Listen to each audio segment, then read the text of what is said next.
One. Welcome, everyone, to the first episode of Brock Teal's Conversations for the End of the World. I'm here with Justin Watson. How are you doing, man? I'm good, and I got beer. Hey, man, shit, that's exactly what we're going for. So, Justin, just explain everybody to pretty much what you do. You're my high school friend. We've been friends pretty much ever since. But yeah, I'm a aircraft mechanic out there at Rucker.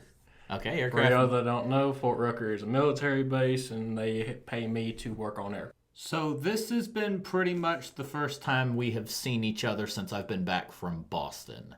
And it's been pretty wild. Just everything that's going on with the coronavirus, the state of the world as it is, the whole thing's about to burn down, the presidency's coming up. Do you have what do you think this is? Do you think this is just something we haven't seen before and that's what's just going to happen? Or is this like God punishing us because the gays are getting married? Like, what could this possibly be in your opinion? I think this is just a bunch of people that are dang pent up and they need something to focus on. So they focus too much on an election that, honestly, we're about to boil down to Democrats versus Republicans. But we got crazies on both sides just stirring the pot and just lighting everything up. I cannot believe we are a country of 238 million people, and we both have candidates that to perform their job as a president will probably have to be hopped up on some IV drip of God knows unexperimented drugs. Well, Biden's is because of age. Trump's is, well, He's just as old as Biden is. He's like 74 or something. For real? I did not know that. Yeah, no, he's just as old as Biden. I think Biden has like a couple of years on him. Yeah, but Biden's the one that always falls asleep during the day. That's the thing, though. That's the thing. He keeps saying sleepy Joe Biden, but he did pretty decent at the debate. At the first debate, he did pretty good at the first debate. Oh no, I watched that. That was just a dang shit show. It was a shit show, but I'm expecting like Joe Biden to be like pass out at the stage. But no, he did okay as far as like what we've expected. Yeah, but And in all honesty, I think he won because of that. I think Trump set the bar so low that he set the bar at like 5%. Joe came in at maybe 30, 35, but that's still way better than what we was expecting in the first place. the thing is about that election, we had basically two grown men on stage acting like 5-year-olds, talking over each other, mostly Trump. Dude, I'm not. And they try going after Chris Wallace. I'm like, Jesus Christ, guys. Chris Wallace is like the only person with a sense of self-respect left at Fox News. Decency, just anything. I can't even tell you. And the vice presidential debate wasn't any better.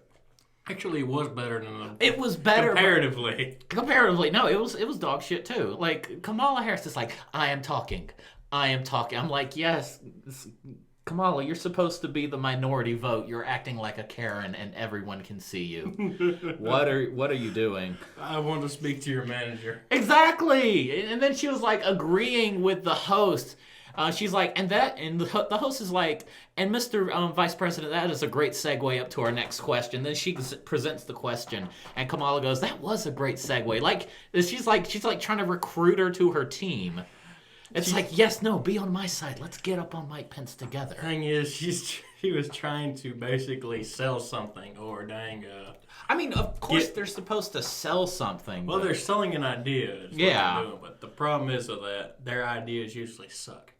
That or they're like approved by the party. It's like, hey, I know you hold this view, but if you say it this way, then we're going to lose voters here, and then that's going to hurt us in the long term.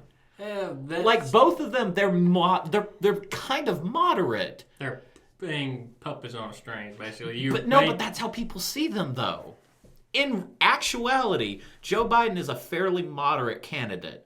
Kamala Harris was a prosecutor for the state of California. She kept people in jail for marijuana charges for years. Now, how that bodes for her now is not necessarily a good thing as far as her, whatever you call it, is concerned. This is horrible. I'll cut this, or try to. But no, dang, she's moderate, sure. The problem with that is, even if you have people like in the Democratic Party that says you have to have this view when you're running for presidency or such and such, That's not the same thing as everyone in the Democratic or Republican Party having the same view, because you have extremes in both Republican and Democratic Party. Yeah. To the point where they are just. There's one. What was it? There was this. What was the one? It was like there was a quad. It was a quad squad of dang 4. Oh no, yeah, the independent- squad. It's the Congresswomen Alexandria Yeah. Ocasio-Cortez, Ilhan Omar, and 2 other chicks that I really can't remember. One of them was an anti-Semite that was on the They said- relations Oh my to God. Israel. For those of you who do not know, anti-Semites, you hate Jewish people. I think if they're listening to this podcast, they know what an anti-Semite is. Hey, it's a possibility. Maybe. But I think that's Ilhan Omar because she's of Muslim descent somewhere. She was anti-Jewish. And she was on the... Or at least the that's what public Fox is relations. presenting. That's at least what they presented, but I actually believe that's true because only our government can screw something up so bad. Oh my, yeah, no, that's actually a pretty good point. Only our government could definitely screw something up that bad to have an anti-Semite on the Israel Relations Committee in What the if Congress. that was true? What if they actually had a Israeli diplomat? Then that's or the deep, went that's, to that's the deep Israel? state that Trump's warning us about. If that actually happened, that's the deep state. That's not. He's trying to warn us about. That's Because what I mean. only in a movie would something that ridiculous possibly be real. What if it was actually true though, and an Israeli diplomat came over and started handshaking these people on the committee, and then she gets to Omar is like, Right. I hate your country. Or she has like a blouse with like a fold over, and she flashes up, and a Nazi pen comes up on her left breast over That's her a little heart. too far. Nazis hated everybody except for white people. That's too much. Dude, I don't know. Like, I don't remember seeing the Japanese being killed off in gas chambers. I think that's exclusively for the Jewish. It was gonna come around. You really think so? It was going to come around. They're just like, we've used these Japanese people and get like. I mean, do you actually? You gotta think- understand what dang. Hitler was going for the perfect race thought. He used the... But he wasn't even a part of his own perfect Yes, race. that's what I'm saying. What's he gonna do now that everything is complete? Just pop himself He in the was head. that insane. I believe he would pop himself and his children. I mean, hell, he already gave him suicide pills. Oh my god. The thing is, he was after the perfect race, and he was blaming Jewish people, which was as partially Jewish, may I add. Now, people, we are not experts. We're both idiots, and this is with an Eriton education. So Asshole, too. take this with a grain of salt. But no, absolutely, like it's kind of like when did you find out that he was like part Jewish? Because I never knew that myself for like years. I couldn't even tell you. Someone would dang tell me this story, and the thing, I honestly believe him, but I think I had to look it up. Look, I have to look it up. We might have had to look it up, like, in all honesty. Like, it makes sense, though. It makes sense. Like, it's like those congressmen that's like, they're on these, like, the anti-gay congressmen and senators that have been, like, in the closet for years. Yeah, anti-gay their entire life. And then they come out later on just, like, they're caught in a hotel with a male prostitute, and everybody's like, could you imagine? Like, not only now that the secret's exposed, so not only now can you not go back to your conservative constituency and be like, guys, listen, I am gay, but that's not going to change his Work put that on Facebook. Oh, really? He got laid off. Like A or hard ER? Hard. Hard R, Jesus Christ. Like, that's like the dude in freaking Troy, the chief of police of the university campus. When George Floyd happened, he put down, well, if he didn't want to die, maybe he shouldn't have done anything illegal. I'm like, dude, you have a university job as the chief of police. You jeopardize that? He got fired. They asked for his resignation, and he'll go somewhere else. But I mean, if I was ever put in that situation where it's like, we're asking for your resignation. First of all, I'd never bitch. be that. First of all, well, no, you can't do that because if you're fired, then at least it's like, if you're fired, you go to another police station, they're like, well, why were you fired? If you resigned, it doesn't necessarily mean that in all honesty, there's going to be people listening to this that's like, oh my God, that's right. The Troy chief of police did say something negative about George Floyd.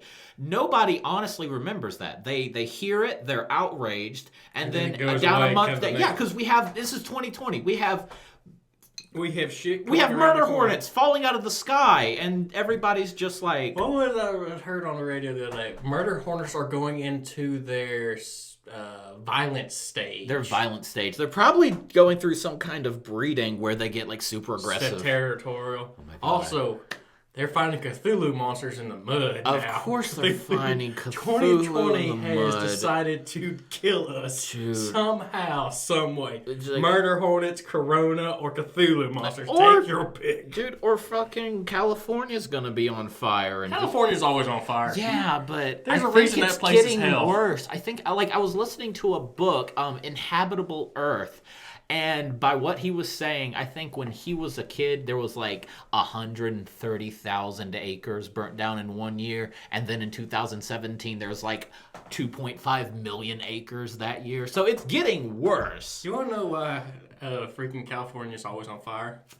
Because they legalized gay marriage and that's God's punishment? No. It's God's punishment, but they're just trying to teach them or get them used to it, so that way when they're burning in hell, ooh, shit!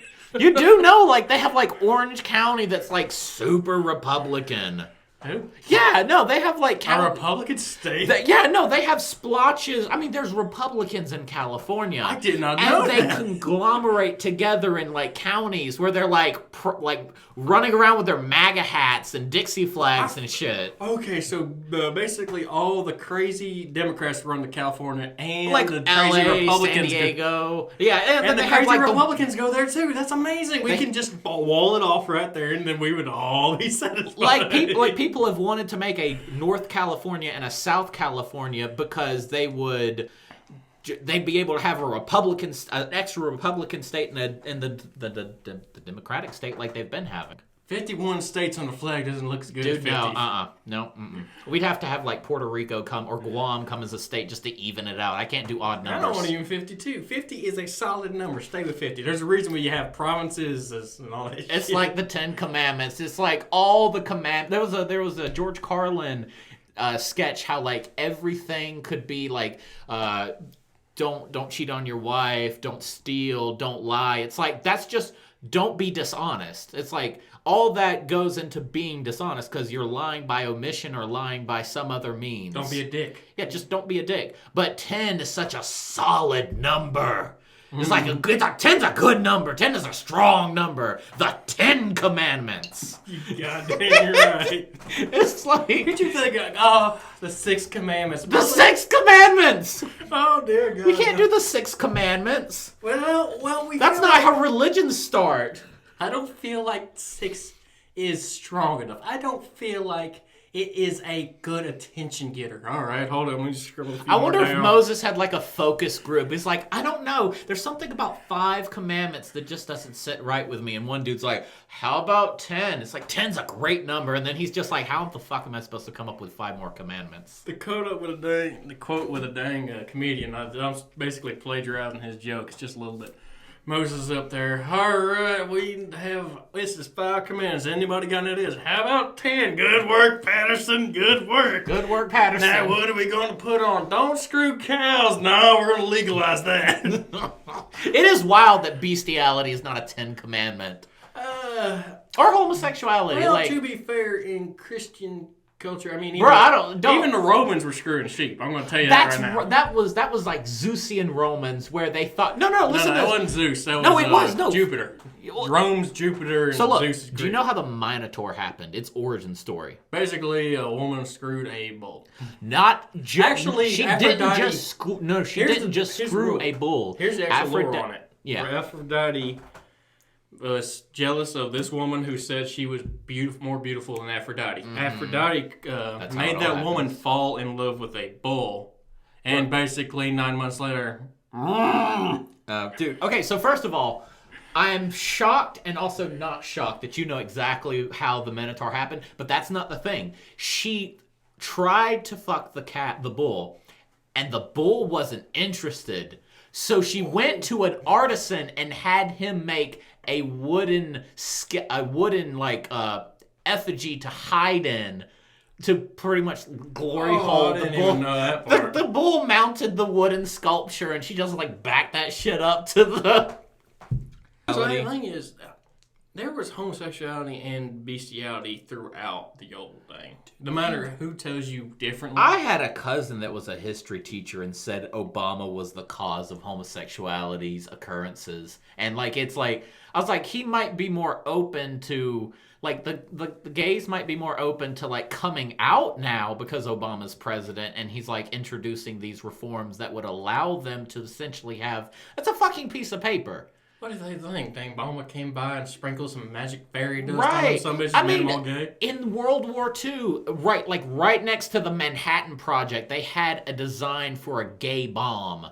It was a bomb that was supposed to secrete a gas that would cause the German allies and the Germans to be so busy fucking each other that Basically, an airborne aphrodisiac. Yeah, so that the U.S. could just sneak in there and take With a gas everything. mask, hopefully, because I don't want to see them jumping in on that. Right. Like, I mean, so what did they think? Did they think that they were just going to start fucking, or did they think that they were just going to become pussies or something? Most likely distracted by how horny they were. How distracted can you be? I mean, Well, that thing down one there is and pretty done, distracting. right? I mean, it depends on the person you are. Yeah, but Some people- every Then person. you gotta think, that's gonna be it's either gonna be a very potent aphrodisiac or it's going to be a thin aphrodisiac because it's air dispersal and all that. Yeah, but all those. Well, This no, is a all, weird damn all those conversation. dudes might legit be 18. They might, because like, what 30-year-old? Actually, you know what the sad part is? I'm pretty sure there was younger than that in the Nazi side. So Yeah. that'd be a little weird. So yeah, that's actually like that actually supports their thing.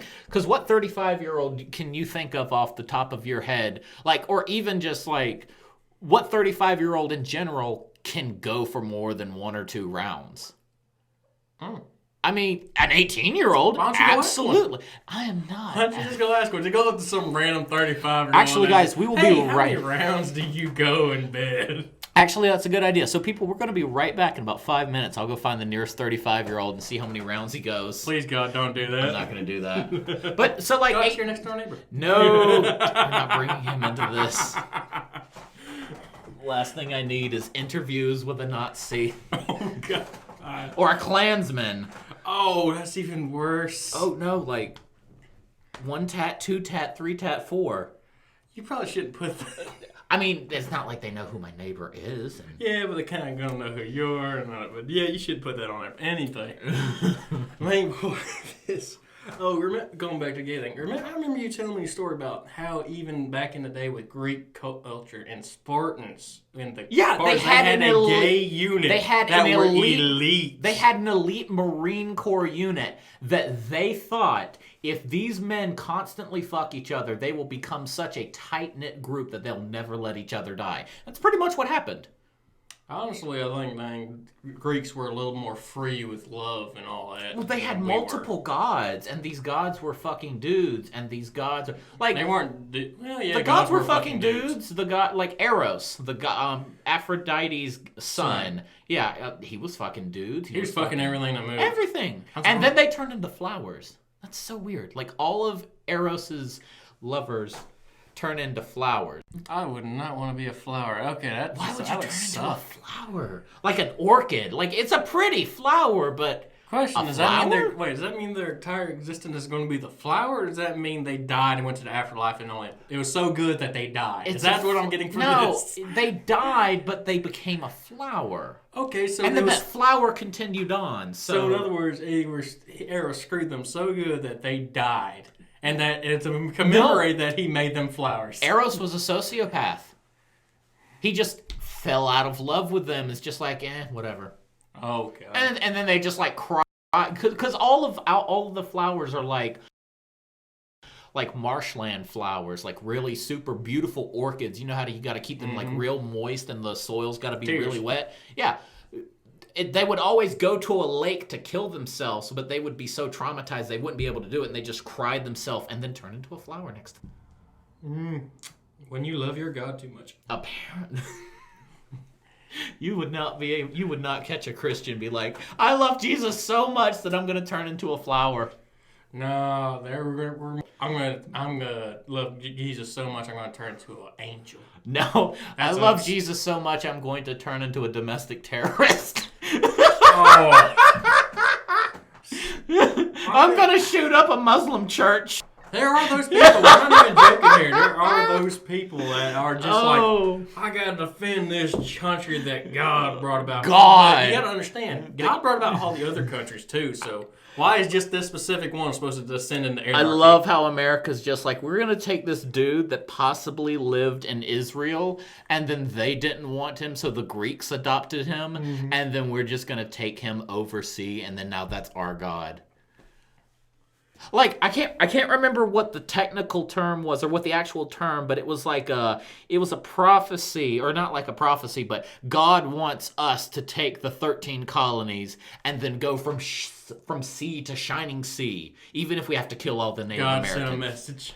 No, like it was like I can't remember what it was, but it was pretty much where everybody in. It was probably them just bullshitting because they wanted it and they wanted all the money and the government ships that would come with it, where they would pretty much just be sitting there in New England where they were. They came down to Florida, as you do, because that's fine. At least you're following the coastline. But then they're like, why don't we just go all the way over to California and fuck any natives that live there? Basically, it was, let's see how far we can go before we hit water. But they knew Christopher Columbus, or not Christopher Columbus didn't know the other Lewis side. and Clark. You're right, So they Lewis knew Clark. before the Louisiana Purchase that all that shit existed. Yeah, but we're talking about. And then they said it was God's We're talking about ordained mission for us to go from here all the way to Yeah, there. but Lewis and Clark came from 13 colonies after. No, Thomas Jefferson though. Yeah, you right. But like the Indian Wars wasn't happening till like the early or late 1800s. That's because they wised up to really know how well we were screwing them. I mean, badly. Well, no, we weren't able to go anywhere because the Native Americans could like they could fire arrows, like they were able to shoot grasshoppers out of the sky on horseback at full speed. 3 or 4 arrows at a time. We had flintlocks. We shot off one and then we strap on our bayonet and stab them in the. That doesn't work when you've got 20 arrows in your quiver. But then they got the flintlock. Then they got the revolver and the Henry and the repeating rifle. Lever action rifle. Yeah, and that's what did it. It wasn't because we weren't trying to. It's that we literally could not outfight them. Thing is, we went all the way across before dang. And then I got a serious question. Back when there was only 13 colonies and Florida was one of them. When Florida became one of the colonies. When Florida became, did they still have all the crazy people going there first? Dude, I don't know where the crazy people from Florida came. I think they just had too much of a good time. They drank themselves into a freaking stupor. I couldn't. Dude, should Florida even be considered a part of the U.S.? Here's an interesting thing, though. I've learned recently that in Florida, you cannot buy a 40. You can buy a 20 ounce. You can't buy a 40 and no 40 alcohol. You can buy a 20 ounce and you can buy a 120 ounce. I guess everything in between. You have to draw the line somewhere. Yeah, but you realize it basically describes Florida right there. You're either boomer, which is basically your old son. Yeah, you're going so you there get your to 20, die. and then you're either old as hell or fucking send it. Yeah. You're either damn young as fucking crazy and drinking the 120, or you're old as shit and you're drinking the 20. Wait, so you can buy liquor, but for whatever reason, like hard liquor, a fifth of whiskey, but for whatever reason, a 40's off limits. Like, what are you trying to do? I think it was more when the songs came out and they ain't talking about drinking the thing. No, Florida surely lost their not. mind. Hey, look, it's Florida. People are freaking crazy. Well, I mean, even Alabama has like some stupid laws that, like, I think it's one of these Bible Belt states. Oral sex is illegal still. Well, it's not enforceable because but someone somewhere said, I believe that it is ungodly for a man to cunnilingus his wife or vice versa. Like, what balls do you have to legitly like come to the state floor and present that bill and have it pass pass into law? Second thing, obviously, people who didn't enjoy doing that, maybe they just want to get out of doing No, it. they were fucking doing it. I guarantee. That goes back to the That's what whole I'm gay saying. congressman I that's was saying, sucking maybe dick. they get tired of dang doing it to their wives. So sorry, honey, I can't eat Sorry, you anymore. It's against the law. Yeah, it was back in the 50s where you beat the shit out of your wife for burning the macaroni. You think they're going to willingly every time? That was a messed up time, first off. Second off, here's another thing I find interesting about that. Hold up, I lost it. Oh, Never no. continue on. But, like, in the 50s, you got the shit beat out of you for burning dinner. We honestly expect these men, these same 35-year-old men that would last 1 or 2 rounds in World War II if the gay bomb was dropped, we honestly expect these men to go down on their wives at the same time to please them. They're like, no, I'm a hard-working man, probably the only worker because they could work 40 hours a week and afford a $50,000 house for whatever reason. Mm-hmm. And then they come home and then the wife wants something more. It's like, no, I'm trying to get my nut off and then that's Actually, it. back then, I believe it was a 6-day work week, except for Sunday was God's Day. It was only until Ford came around with the... Yeah, I can't remember because like... Ford came around with a... Because Congress passed the 40-hour work week. And then, like, the overtime stuff, and then everybody was losing their shit then. Yeah, but that was when government regulated. Before that, it became a trend whenever Ford started doing it. So that way, and this wasn't by any benefit to the workers whatsoever. No. It was just so that they could buy his product. Why are you not buying my car? Yeah, Because I'm making your car. Good and point. One day Take this money and go buy my car. And one day a week isn't enough. You when I work 6 days a week, my wife wants to go somewhere like to Montgomery or Dothan. I'm like, I'm sitting down. I'm not going.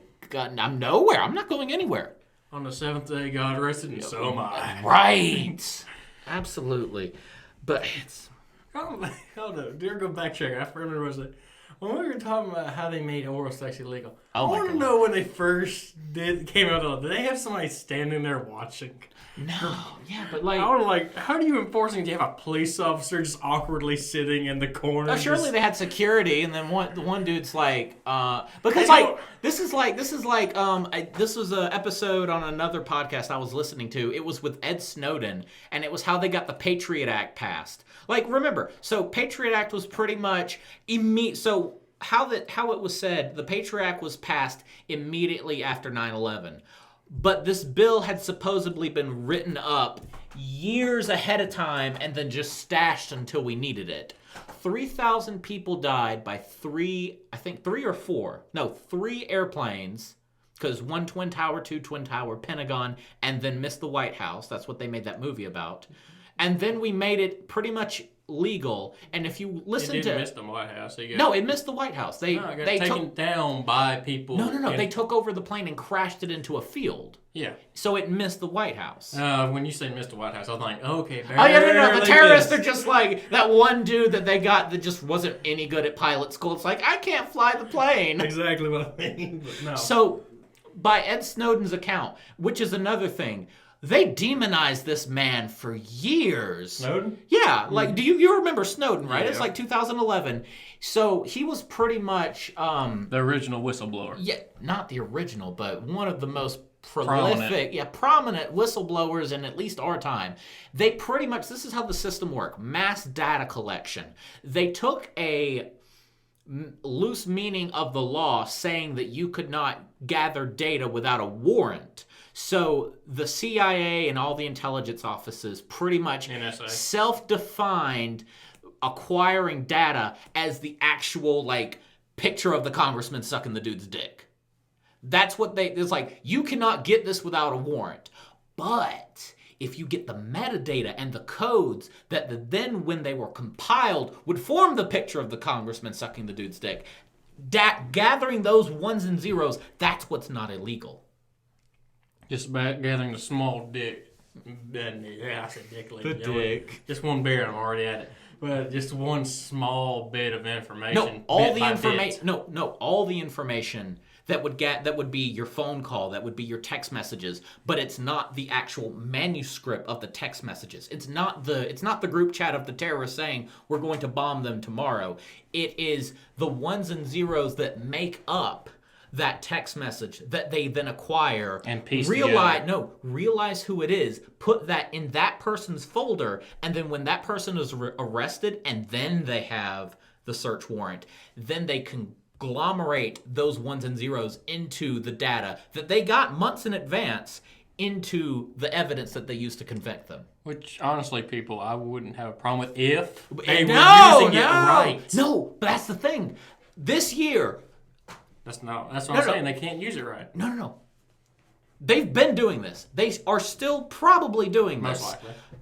They could not prove one incident that was stopped because of it. Yeah. The whole program. They couldn't. Like, there's not like, here is a binder of 100 different cases of terrorists that we stopped, and they're secretly being waterboarded and gagged in at not Area 51, but Guantanamo Bay. They don't have one of them. And if they did, need a file? Who says they need a file? They're gonna keep that. Why would you not flex that? If you're a hacker, why do you get caught? You get caught not because that they're too good, but because you flex. You brag about what you just did, and Unless then they you're trace. A hacker. No, but then you'd get caught. Then you wouldn't be able to do it. It's not like those movies where they're like just tapping on the keyboards. They have these programs written up already, and they know what they're going against, and then they send run them it. in a sequence that would otherwise Then crack it, yes. But then they brag about it, and then that's what gets them caught because they forget to secure this loophole or something that they can backtrace. Overconfidence is an enemy. But then again, you're about to send them somewhere where mostly illegal shit is happening that we would define as bad. Yeah. I mean, but why would you want to let people know? I mean, sometimes they don't want to let you know because how close things come. Yeah. I mean, you can just think that some things probably might happen now where they came so close to happening that they don't want people to panic. No, because if they caught it, then they get to parade around on Fox News and CNN, and then when it comes back to the congressional hearings where they're like, hey, we need more money, Congress is like, why the fuck do you need more money? It's like, well, do you remember that terrorist attack that we stopped 3 weeks ago? That's why we need more money. We almost didn't do it because we don't have enough more money. And if you do that, then you don't love America. Do you love America, Congressman? That's not the thing, though. They're not saying they don't keep it, they don't tell important people that decide their balance or anything. I'm talking about they keep it from the general public. It doesn't matter if the right people know it or not, if it's not that 30-second clip that your aunt shares on Facebook when they're talking about Nancy Pelosi's holding money back from the intelligence community. Well, that's the thing. You're saying that dang public opinion is everything and that dang the view of everything. But honestly, it's not in the case of things like that where dangerous stuff happens and you are needed to, this needs to happen or this amount of money needs to be given. Okay. All right. Counterpoint. The NRA has less members than Planet Fitness, but yet, whenever anything that the NRA constitutes as Second Amendment infringement comes along, they get those people to scream as loud as they can. And all the constituency, all the congressmen, all the senators, all they hear is 2,000, 3,000, 4,000 people. We're not. Could you imagine right now if 2,000 people are outside this house screaming for justice for whatever, and you're the only person that can do it?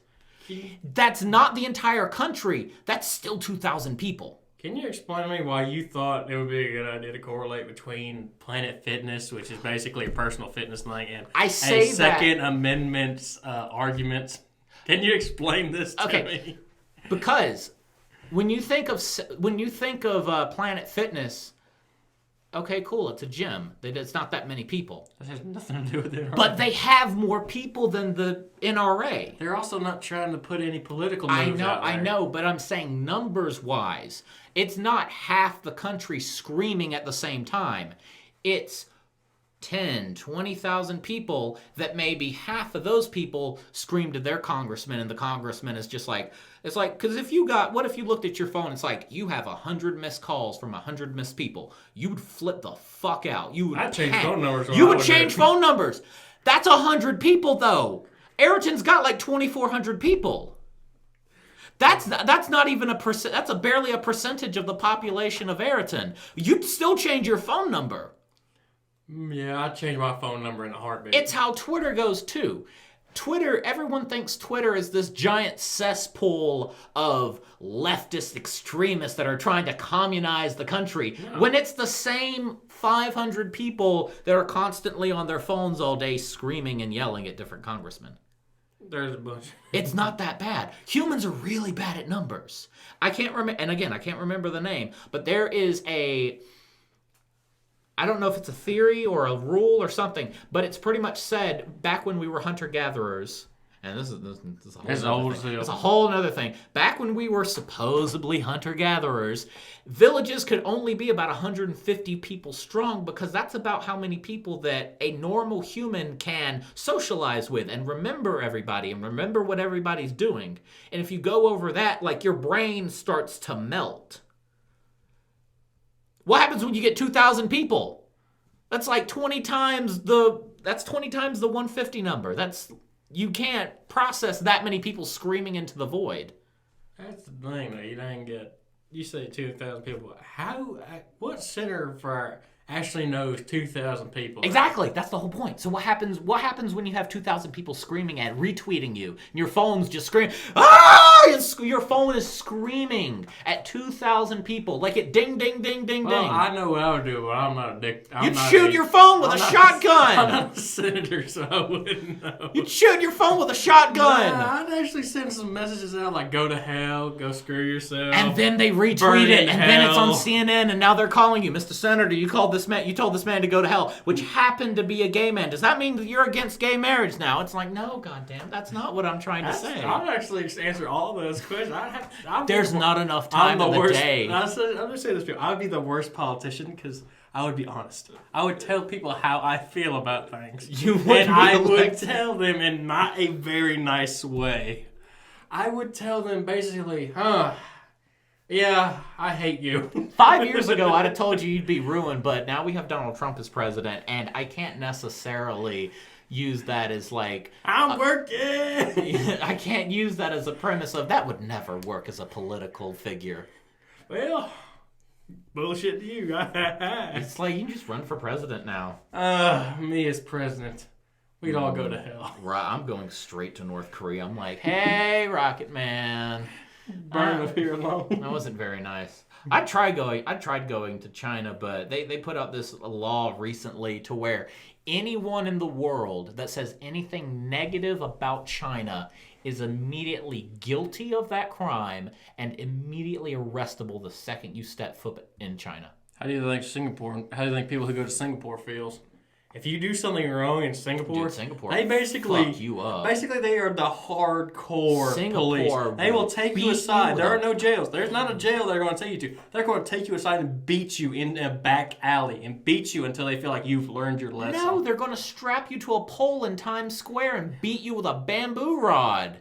Remember that dude? That dude was caught with I think it was coke or heroin. Oh, cocaine. That's a different story. But we're talking about actual crimes. Cocaine. No, they're actually pretty. They're actually kind of sort of free. It's just like you can't talk shit about the government and you can't do drugs. No, just like anything they would consider a crime, they'll basically take you. Yeah, they'll beat the dog drugs shit out themselves. of you. Drugs. That's a whole different game than them. That is like shit out of you. That is polluting their country as far as they're concerned. They're so small. They're the size of the state of Alabama, and they're rich as shit.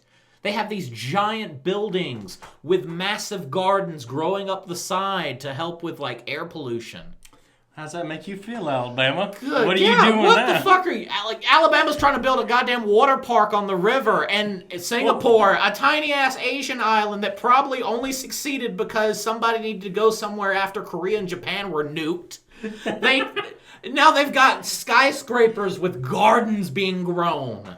Alabama, all we're trying to say is step up your game. Step up your game, Alabama. You have two national teams, Alabama and Auburn, go to the championship 5-6 times out of 10. That's a hard statement. Troy beat LSU. They're in the league below. It was a flex game. We're supposed to bring these little pissy-ass Trojans over, pay them $50,000, and then boost up our boys' charisma, and they got their asses beaten. We have 3 colleges that are decent, very good football players, and we don't have an NFL team. Guys, What are we doing? Birmingham is Beyonce came to Birmingham. Y'all can throw an NFL stadium in Birmingham. Jesus, you ain't lying. No, they're too fucking poor. We won't raise the goddamn minimum wage over $7.25 and they can't afford the tickets. Could you imagine the type of people that would be going to Birmingham? If we what would we be? That's my first question. I don't know. The NFL team. Let's come up with an idea. The NFL hillbillies. Not hashtag Alabama hillbillies. Hashtag NFL hillbillies. But no, seriously, I don't like football that much. But if we had our own NFL team, our economy would be better. The pride I would hold. Finally, Alabama does something right with it. The only thing I'm proud of Alabama recently is Governor Meemaw slapping that shit down, being like, no, you redneck retards, you're putting on a goddamn mask and I will not die. The cancer will kill me. Your dumb fucking virus will not. Stay home, suck a dick, peace out. That was literally the best go fuck yourself to any was hard-ass Republican ever. Dude, that was. Basically, what was it you showed me? It was a meme earlier. That I am a diehard American. I will fight in the hills. I will live in a bunker. We're going to need you to put on this mask. And this dude's just freaked like, never. It's like the Legion demon hops from the pigs back to him. What it is we'll fight for this country. We will be happy to take you to. But as soon as you tell us to put on a mask because of sickness that's going around, we're basically just like, no, I hate y'all, go away. Like the pandemic video I was telling you about. They got this doctor lady, I don't know how credible she is. I'm also an idiot, so I don't know if half of she's saying is true. Said that you would carbon poison yourself by the mask restricting airflow and you'd breathe in your own carbon dioxide. Basically what she is she was actually a scientist instead of a medical danger. But another thing, science is always just a theory. Yeah. It is never No, not even that. You have a doctor performing a triple bypass surgery for 12 hours and they pass out on the like you've seen the the pictures where there's literally this bloody floor and the nurses and doctors that have been awake for the past 26 hours are sleeping on the floor because I'm not moving a single step. They're wearing the same mask. Mm-hmm. Do you think you could perform at such a human level, at such an excellent superhuman level to where you're able to sew muscle back together and then be hindered by breathing in your own carbon dioxide? That's a true statement. And if you gotta think, they let these. If this is actually true, would they let people wear masks when they're performing a surgery? No, where are the dead people? It's been 6 months. You're still saying that you're going to choke on your own carbon dioxide. Where's the dead person? They're not wearing their masks. That's what they're doing. Yeah, the virus killed them. But like California, New York City, where are all the dead people? These super liberals that y'all are talking about that, oh, they're pussies. They live in fear constantly. They wear their masks. Where are they? Where are the dead New Yorkers that are wearing their masks constantly? Now, I want to stress this because we're talking about Corona here. I had a family member who works with somebody. He's an older guy, and he was one of those, I'm not going to get Corona. Oh, he got Corona. He's not wearing a mask. He got Corona that next day he said it. He's still in the ICU right now. No, he's not. He's dead? He lived. But he described it to him as this. It feels like somebody put duct tape over my nostrils and mouth. Oh my God. And poked a hole in the lip. Oh my God. To where he could barely breathe. That's how bad he was. Fuck. That's how bad it was for him. So I cannot stress this. Wear your goddamn mask. No, because Trump just got over coronavirus in 4 days. This is the guy that served Big Macs to the championship NCAA football team, eating Colonel Sanders chicken in a presidential advertisement picture. This guy is huge. This dude couldn't run 5 feet to save his life. He got over corona in 4 days. Now, did he have like some frickin' fetal stem cells injected into him where his lungs replaced themselves and some experimental virus treatment? Yes, he did. That's exactly what he got. They told him, give me this. I'm going to live. This is going to ruin them. He got over it, and then that's it. And then everybody else is just like, see, coronavirus is fake. See, the president. They're like, this fat fucker got over it, no problem. That's not what he basically, the way things work now, they're using plasma from former corona patients to come to help you with basically they're immune to it, or getting a better. They have the antibodies. We don't know if the antibodies still stay in production. And the thing is, you gotta understand how much money the government is willing to spend on our president's treatments. Oh my God. We treat him like he is the VIP. He just bought us all gold dang Ferraris, basically. Could you imagine if he did die though? We'd have him. What was the last death? What, JFK? Yeah, you're not wrong. The world went to an end. You gotta think though, and especially now, people can literally tweet the gurney he's being carried out of in the hospital. When Trump came down with Corona, I was like, well, god dang. It's about time. No, that's not what I said. That's not what I said. I said it. I said this. I said, well, I guess dang freaking Biden's going to win this election because Trump's about to die. Like Herman Cain. He got over, quote unquote, coronavirus, and then 3 days before he died, put out a statement saying, I am doing fantastic. I think I kicked the bucket. You kicked the bucket? Or he kicked it. Like he kicked the virus. Okay. And then he kicked the bucket. Like, he caught that at a Trump rally. You killed Herman Cain at a Trump rally. Guys, we're not talking about this, and this is what happened. This isn't some conspiracy theory. This is actually what happened. Probably is you dang.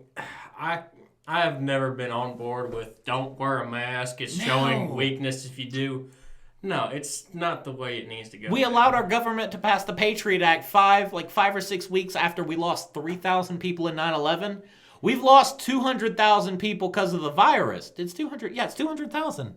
I think, or a little bit over it. I'm scared saying 200,000 because I can't quantify 200,000 people. Humans are bad with numbers. I'm that big.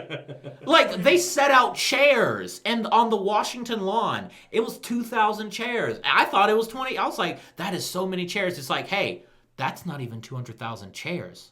Like, I was freaking out. I'm like, oh my God, that's so many chairs. Think about a person sitting in that chair. That's a dead person. It's like, no, that's 10 dead people because we don't have enough room for 200,000 chairs. That depends on how they're quantifying corona. Are they quantifying it as dying from the actual disease or complications that arose from corona? Like, does it matter? Because that person still would be alive. That's not... If you have asthma and you die because you get coronavirus, I can still live with asthma. I had an asthma attack as a kid. I kind of outgrew it. I'm still kind of fine. Some people don't. What if I get coronavirus and that childhood asthma comes up and kills me? I still died because of coronavirus. It may have been technically because of asthma, but it was because I caught the COVID. That's basically like that dang... If any of y'all watch South Park, y'all don't know what I'm talking about.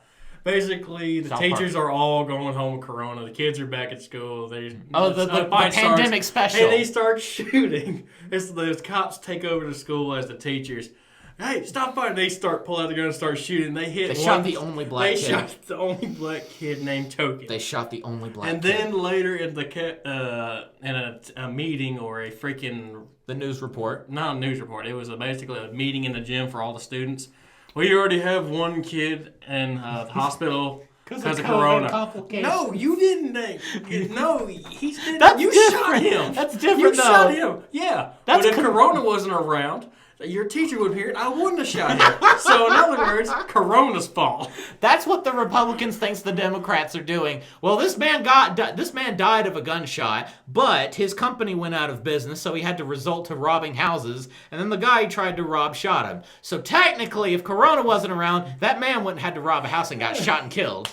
That's what they think they're doing with the 200,000 dead people. That's not what I mean. I mean, you have people with already have diseases, basically. They're dying, and then corona comes around and agitates.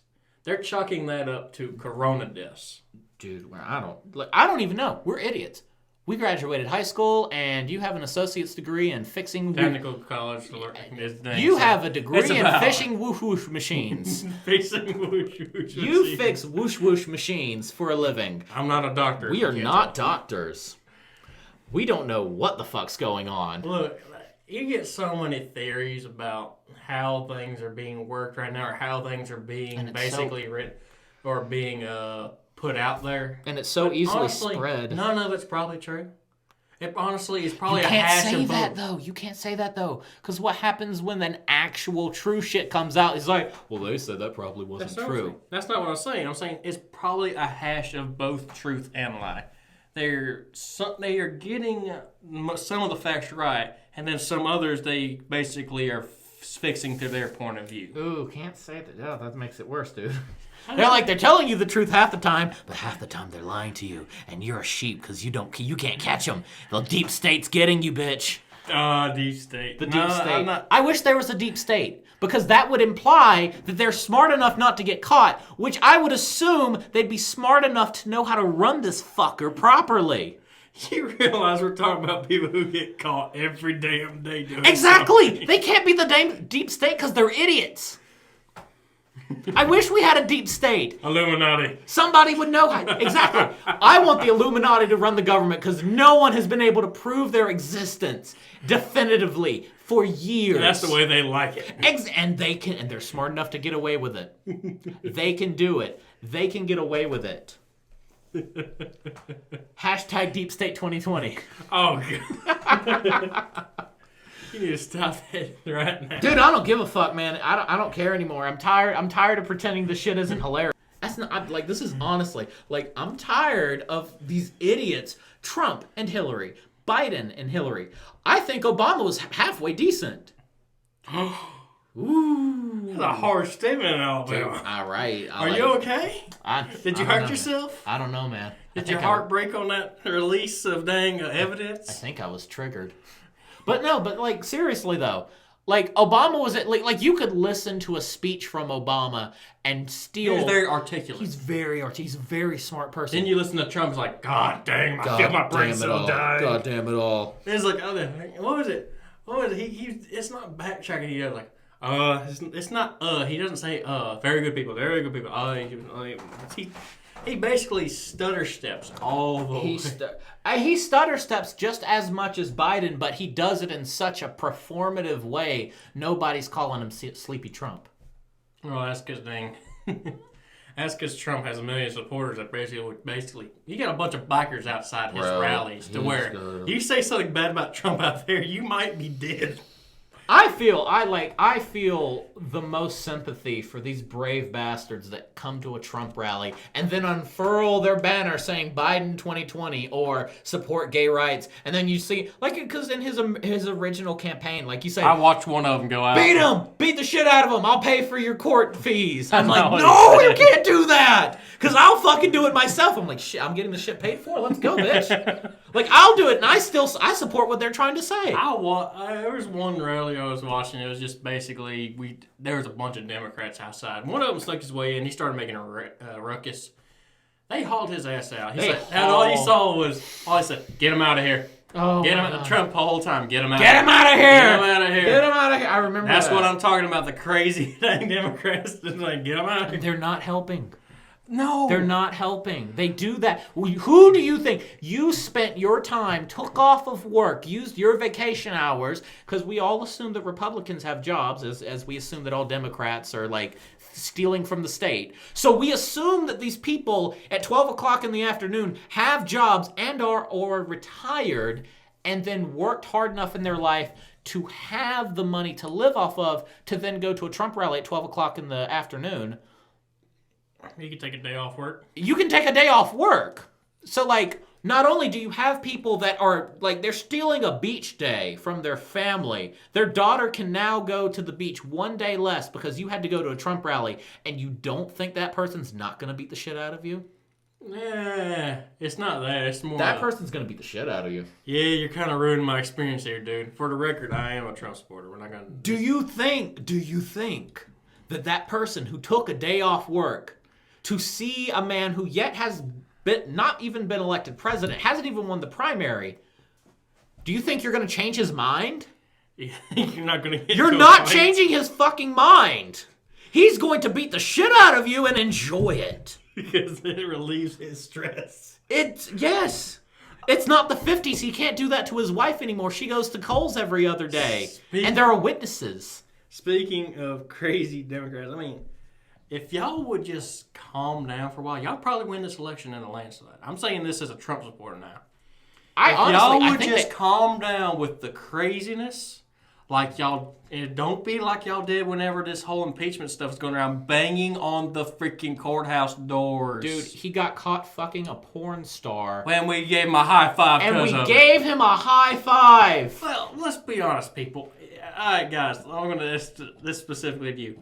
If you laid in bed with a porn star, you did all this screwing and shit, wouldn't you? I'd give myself a high five. Yeah, I mean, wouldn't you give yourself a high five? It's like, there are people. He didn't cheat on his current wife. No, yes, he did. Yes, he did. It was Ivanka.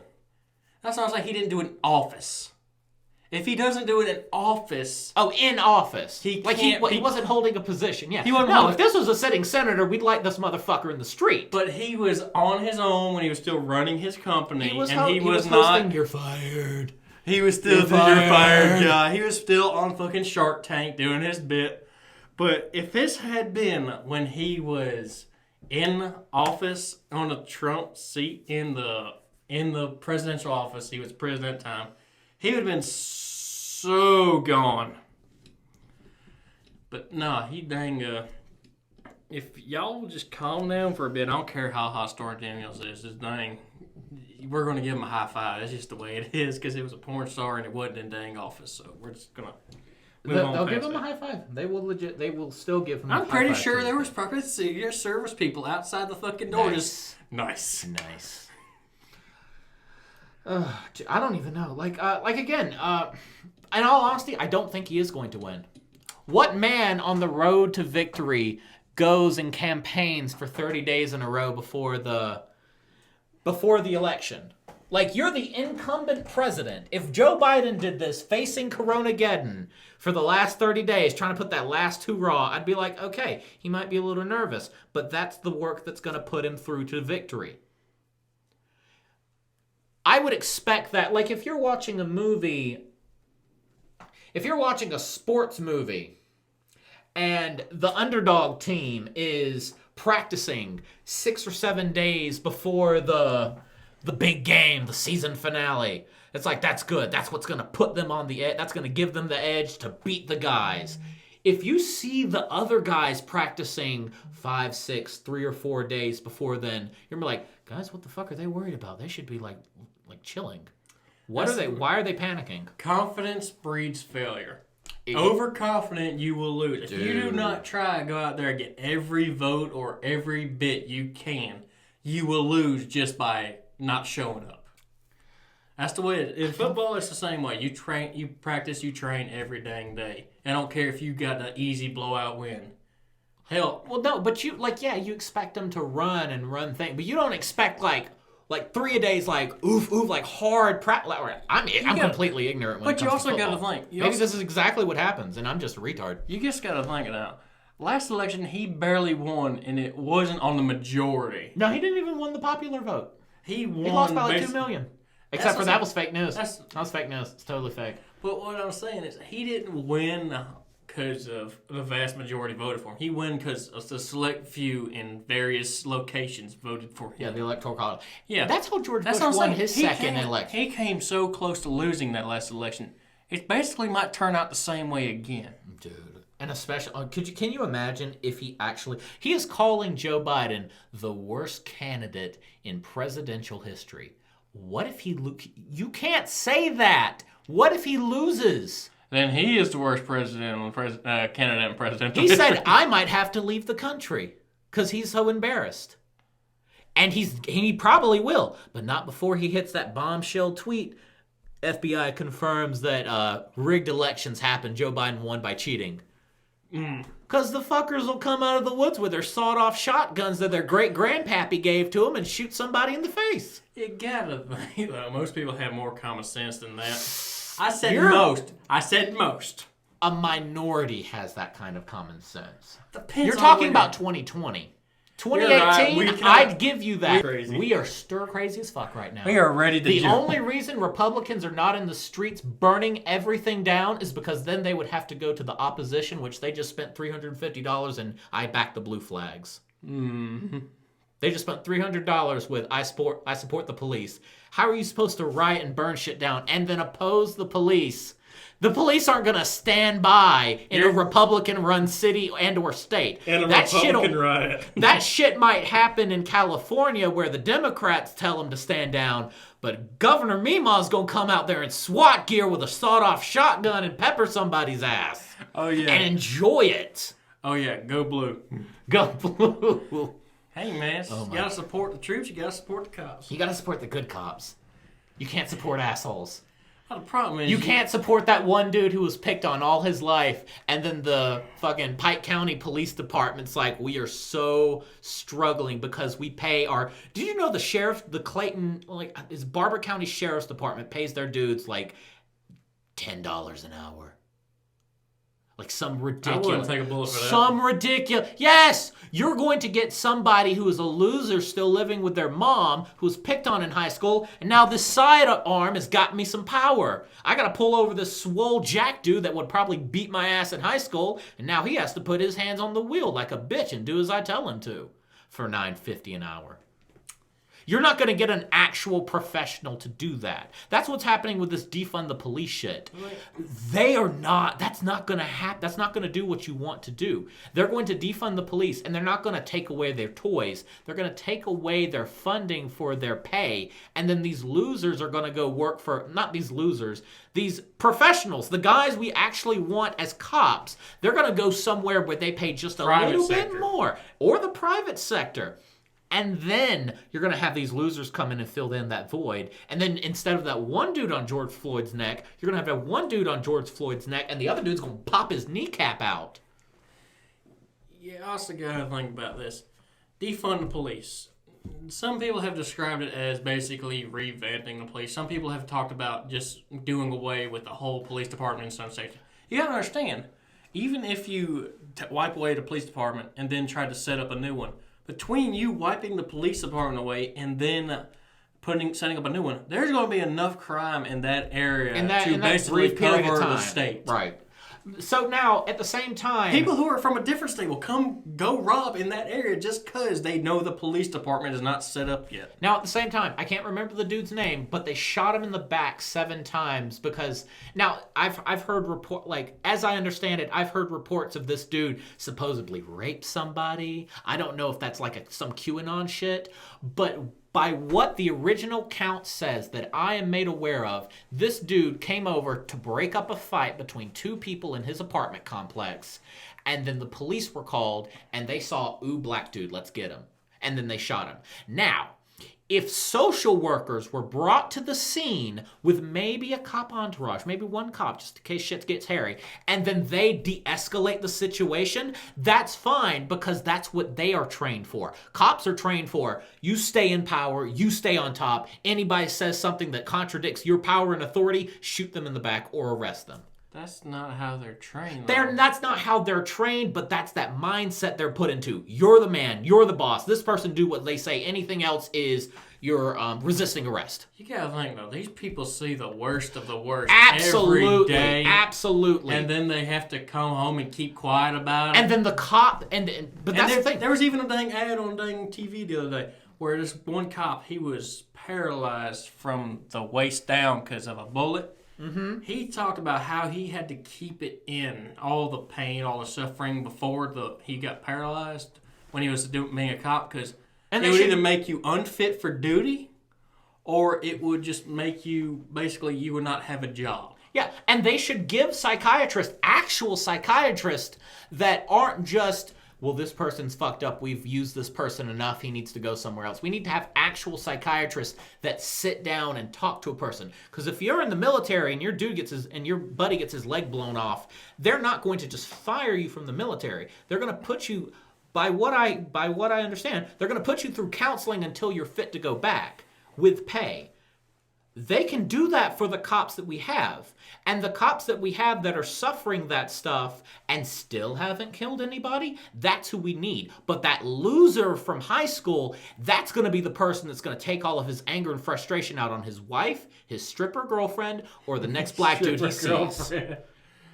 Because they're always dating strippers. I don't understand. Like, you're dating the most confrontational person. This woman's job is to rub her the seat of her pants to another dude. Or a woman, depending on which bar you're in.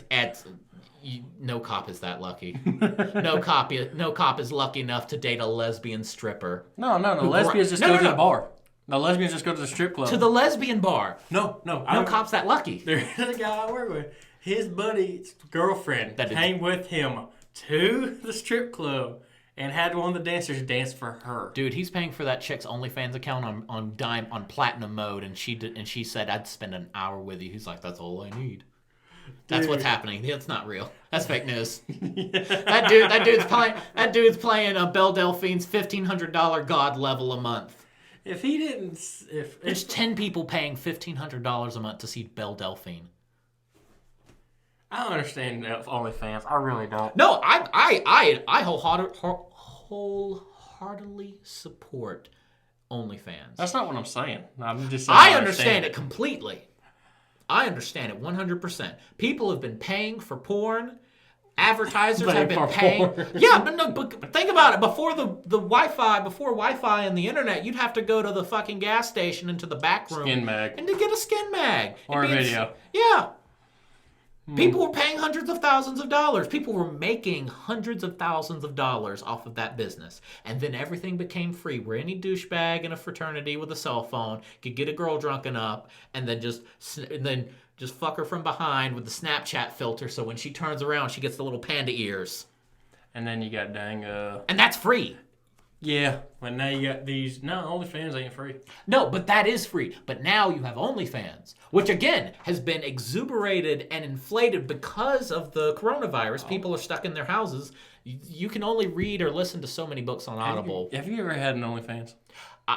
I don't personally have an OnFans. No, Let me tell you. I am nowhere near sexually appeasing enough to have an OnlyFans. All right, I'm going to tell you this as someone who's actually used the account. You've had. I've had one. No, I tried. Okay, people. He's saying that he has paid someone for OnlyFans. He's not saying that he himself is like jerking off on a webcam. No, I'm not on OnlyFans. I don't have the body for that. Bro, we can take this out if you need to. Shut up. No, you can keep it. If you want to keep telling your truth, speak your truth, brother. I've had this OnlyFans account. Your mom's gonna listen to this. My mom don't listen to podcasts. I'm going to send it to her. I'll kill you. This clip. All right, go ahead. I'll talk about the porn I watched. She's already dated.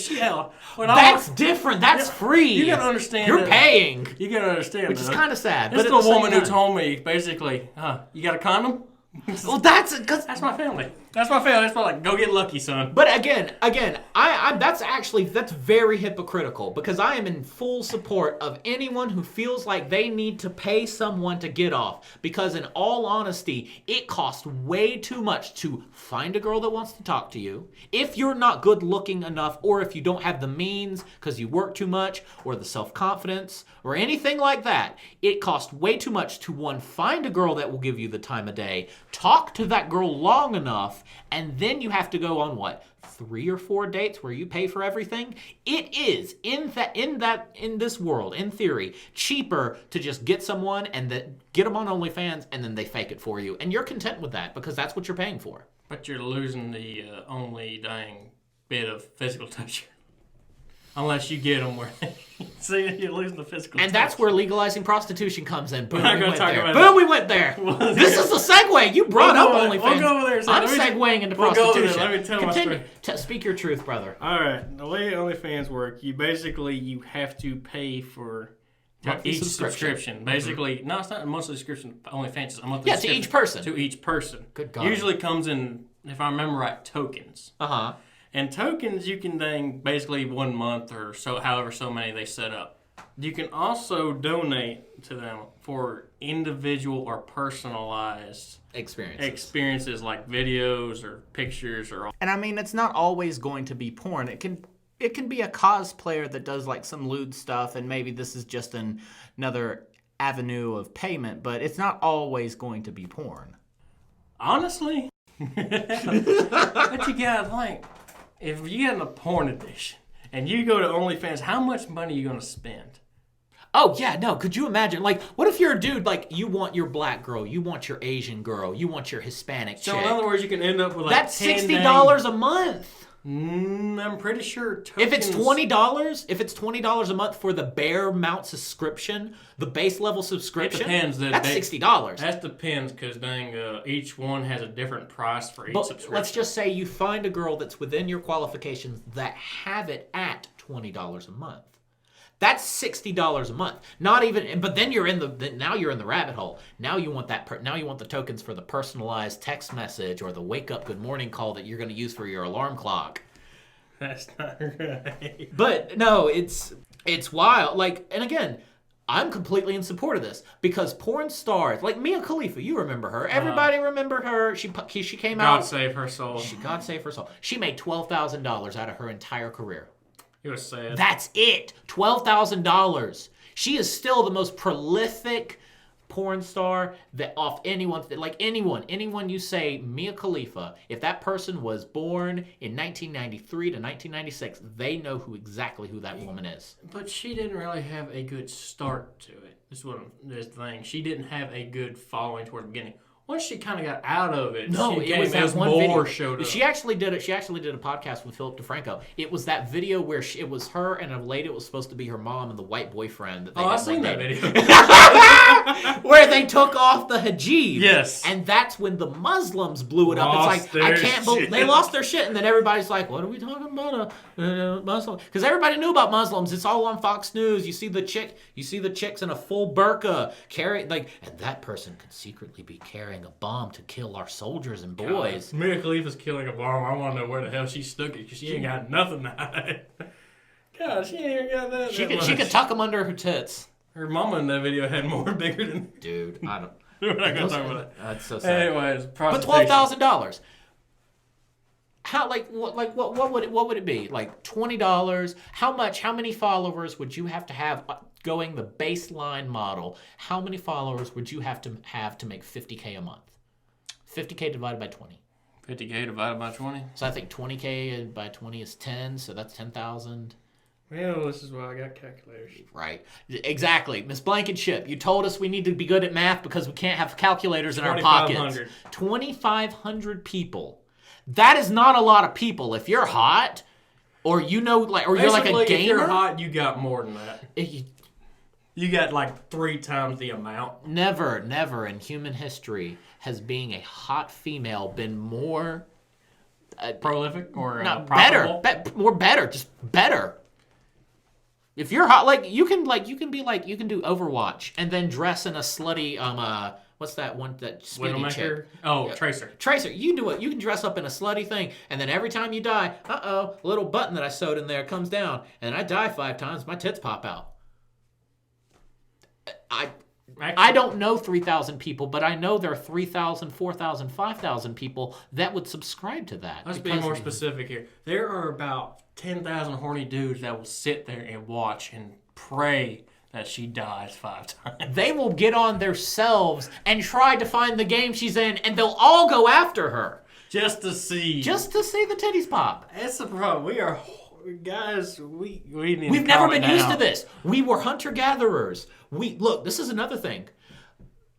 Our food level was more nutritious than what we're eating now, but it was so inconsistent. You could kill one deer one day, and then it rains for 6 days, and then you can't go outside because you'll catch pneumonia. And then now you got to starve a little bit. Now you got to be a little bit hungry. Now you got to drink the water, stave off the hunger as much.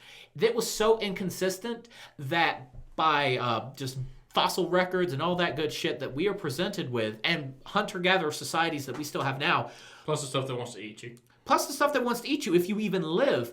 Girls don't start their period till they're 16. We have girls now they're constantly eating these high-fat, high-protein, if they want the protein. That's if they're a vegetarian. Now they got all these potato chips and shit, just nutrient-rich, constantly. It's the bad nutrients, though. And it's so readily available. You can go to any Walmart and spend $50 on enough potato chips to last you a week and a half if you eat them constantly. That we have people now starting their periods at like 12 years old. Mm-hmm. We're not, historically, we're not used to, because there is a genetic memory that we have. Everyone knows if you walk up to a snake, if you're some dude on an island that's never seen a snake before, there's something about seeing a snake that your body is screaming, run, get the fuck out of there. What are you still doing? I had a snake on my front porch. It wasn't a cottonmouth. It wasn't a rattler snake. It was a rat snake. It's completely unpoisonous. It's still going to die. I didn't kill it. I picked it up by the tail. And my hand was involuntarily shaking as hard as it could before I just had to grab, like I'm not scared. I'm not dropping this snake. But my body, my ancestors that have survived tens of thousands of years by not fucking touching snakes are screaming at me through the genetic bloodline. What are you doing? We live so you could die by a snake? You dumb fuck. They didn't know. They couldn't tell. I'm sitting here, I put the snake away, and my heart's beating so fast, and I'm like, I'm not scared of the snake. I'm not, like, I know it can't hurt me, but everything in my body is telling me, don't do it. I'm going to get you one of them steel grabbers. Don't do yes! Steve Irwin! Could you imagine the fear behind that man's eyes? Oh, that man had no fear. Bullshit. No. He didn't show it, but there had to be some kind of genetic thing where he's just panicking the first couple of times. God, no. That man lacked any kind of fear whatsoever. You're right. I mean, but anyway. Anybody who'll go over there is like, hey, King Cobra, one bite, and I'm going to poke it with a stick. I'm going to poke it with a stick. But has no fear. But we go back. For tens of thousands of years, we've been, like, females have started their reproductive cycles at 16. The book didn't specify what the dudes, but I would assume the same time, maybe a little bit later. Maybe a little bit earlier. I don't know. It does not take much to produce a glob of cum. Like, it really doesn't. Like, but anyway, for tens of thousands of years, we've been, the pregnancy cycle has started when you hit 16. You go 17, boom. That's when the dudes start chasing. You're probably pregnant by then, or at least had your first kid, because they're not really like no sex till marriage. It's like, what the fuck is marriage? You could die the next day. As soon as you see red, go, go, go. Yeah, go, go, go. And now we've just immediately, instantaneously popped back to this thing where we are pretty much just starting this. We're 12. We're 11 years old. And then that's the first time you see like a female developing in front of you. That's not normal. That's not our normal. So these sex addictions are just coming out of nowhere. And also we're taught to like, it's like, you can't wear that shirt. It's too tight on your breast. And now the boys know, it's like, what's wrong about breast? Actually, now that I'm looking at it, these breasts too look kind of nice. I don't know what it is about them, but I like this. No, back then they were fucking topless. They were breasts. Yes, they were sexual organs, but they got over it. They desensitized themselves. They had more important things on their mind, like survival. They're not the first, not even that. No, that's the thing. The same book, I think it's Civilized to Death. I can't remember the author's name. But he said they worked 20 hours a week for food and everything else was fuck around time. Damn. They hunter-gathered for because think about it, this is 150 people. You get 50 of those people chasing a deer, you're probably going to catch the fucking deer. Shit, if you don't catch 3 by the end of it, you're done. If you know the surrounding area enough, it's like, we're going to flush this deer off to this canyon pass, and then he gets choked into here, and then Bobby drops a rock on him. Shit. They know how to work this shit. They've been doing it. They survive. That's how they do it. They just get a big old rock and throw it at them. Yeah, they just get a slingshot, a bow and arrow. They didn't have slingshots and bows in there.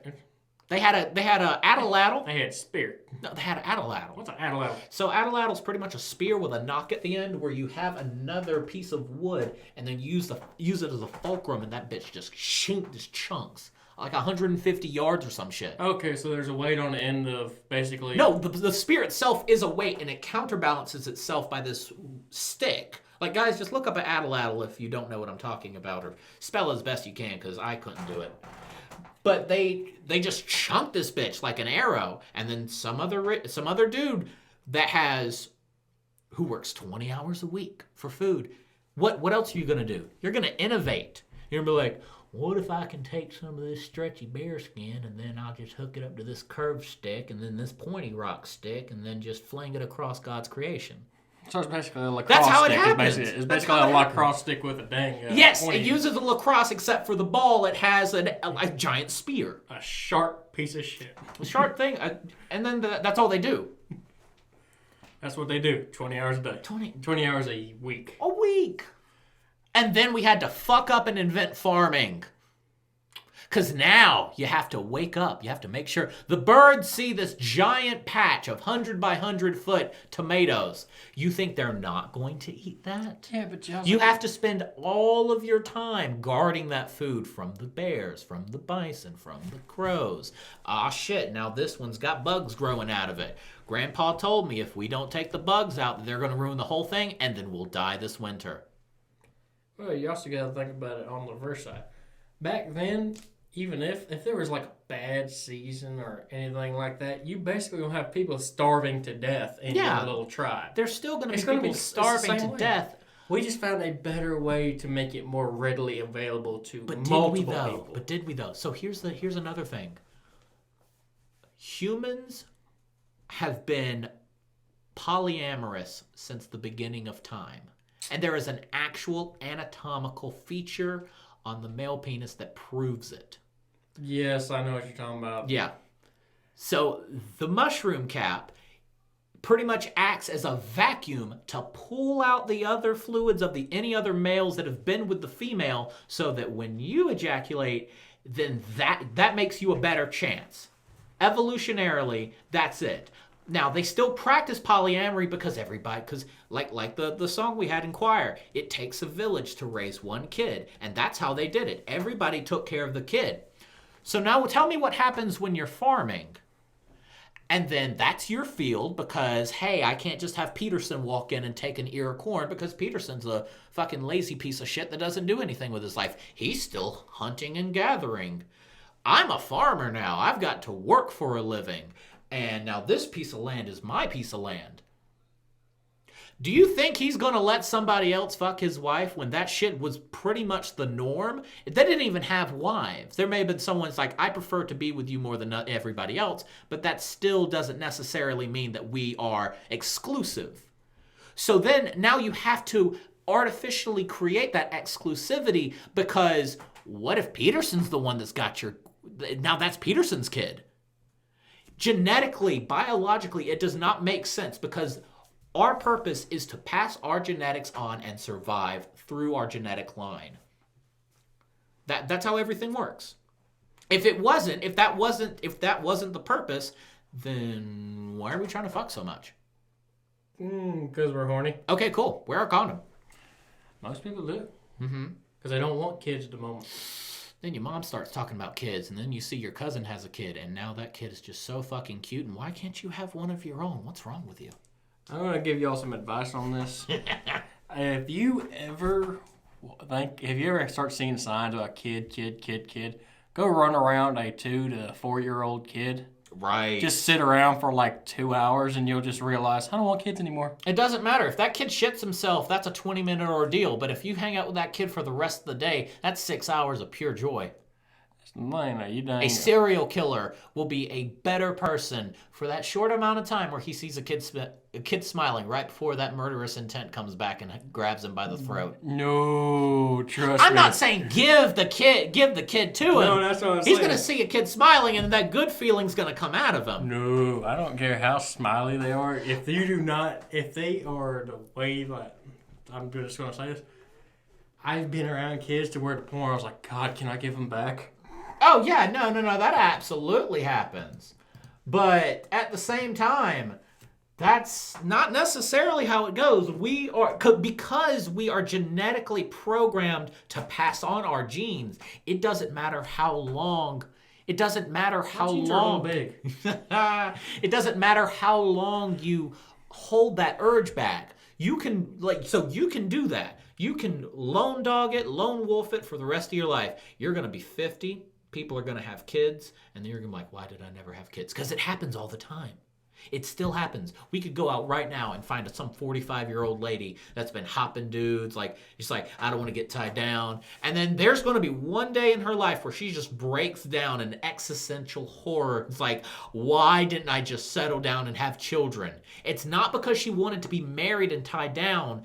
It's not even because she wanted to be tied down to begin with. It's because she wanted that purpose that we have in our genes. That subconscious, that same place where the fear of that snake comes from is the same place where we're like, I got to pass down my genes. And you also have, on the flip side, you have some people who are just, I don't want kids, and they go throughout their whole life without wanting them. That's a weird person. And then you know the thing about that person is? They don't have kids, and then that behavior that behavior in their genetics that caused that abnormality is gone. Mm. And what do you got? A whole planet of motherfuckers that genetically want kids. That's how that shit works. That's Darwinism. That's how it works. Have y'all ever, I'm going to ask this is an old movie. This is basically a classic at this point. Have y'all ever seen Idiocracy? If you have, you're going to know what I'm talking about. Basically, what we have right now, we have basically geniuses right now who are waiting to have kids for the right opportune moment. Exactly. Whereas we have a bunch of dumbasses like me Who just breed. who are breeding left and right just because we can. Basically, Dude, what that's it like is, some- that's like he's some- screwing, this idiot is screwing 3 women and getting all of them pregnant at the same time. They produce idiots. And they produce basically his One level out of of 6 might be intelligence. kind of smart, but then he's going to get picked on by the other 5 until he's just like, I'm just going to act like a retard. And then I don't get picked on. later, the world, basically, they forgot how to grow things. They forgot to add water to plants. Yeah, That's basically the movie. That's basically everything. They are dying out. Yeah, no. I think there was a comedian I listened to. It's the same thing with the pyramids. The smart people are building the pyramids. The dumb people outfuck the smart people. They die somehow. Daddy, where'd the pyramids come from? Where'd those things come from? We built that. We built the pyramid. It's like, no. We forgot where we came from. Fucking the Egyptians built that shit, but damn, Aliens. Aliens built them. we're going with aliens. I'm going with aliens. You didn't see the Captain Framer Tic Tac video? Dude, a little late. We'll worry about that later. Just real quick, look up Tic Tac video on YouTube, and then we'll carry on until you see it. But anyways, have you ever seen the one where Aliens. We've got No, aliens. it was the video where basically it was a cartoon. It was just they built the freaking pyramids. Like, we were finally done after it's fucking damn on a point sticking out of the sand, and then somebody comes along, knocks it over, and crushes everybody. Yes. No, but like at the same time, what was it? I can't remember. It was a Bible story where man wanted to build a tower so that they could go to heaven. And then God's like got scared or something. I don't want to say God got scared because I'm gonna have a mob outside my house and the cops are gonna be with them. Say TikTok or Tic Tic Tac. Yeah, no, everybody like you can't help but say TikTok. Tic Tac UFO. Oh, UFO. Yeah. So anyway, they are building this tower and it falls and then they start speaking different languages. Guys. Am I spelling that right? T-I-K? Yeah, Tic Tac.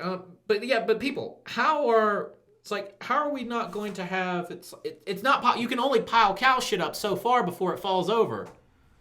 The thing is, there's more than just cow shit. Was it though? Yeah. We're following these cows. We're farming these cows. They drop wet shit. It dries into dry shit, and it holds together pretty well. You're not going to use that as mortar?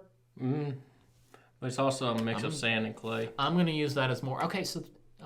So then they didn't let it dry out in the center, and then it cracked. They let it all dry out. All right, so anybody that's watching this is the Tic Tac video. This is essentially a UFO that the Navy caught on its cameras where this thing was actively blocking the radar, which is a federal, not even federal, it is a crime.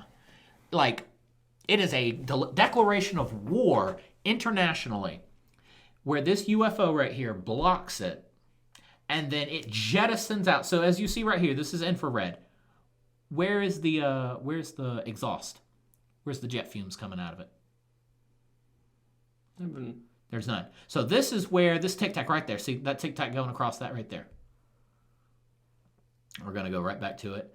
And that little white speck you're going to see right here. It is going so fast, the radar cannot keep up with it. And then it goes by what they tell the radar, because the radar tracks from 0 feet or ocean level, sea level, up to 60,000 feet in the air. It goes from ocean level, a foot off the ocean, all the way up to 60,000 feet within a second. And the thing is, it could have gone further because they can't track past 60,000 feet. They can't keep up with it. This is like some giant spy plane flying where it's got like 3/4 of a mile in the square. And they say they see this all the time. And then the Pentagon released it. And then the Pentagon also said, "Hey guys, we have spaceships or we have vehicles that are not of this Earth in our custody. They're preparing us for the aliens to come." Grab your shotguns.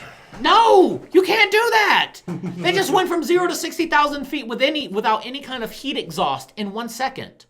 They would know. We're going to be like, try and be, there's going to be some retard with an AR-15 that he just got. And then he's going to be like, "I can take on E.T. I know I can." Hey, I retard. I retard. I believe in myself because I have the power of God and anime on my...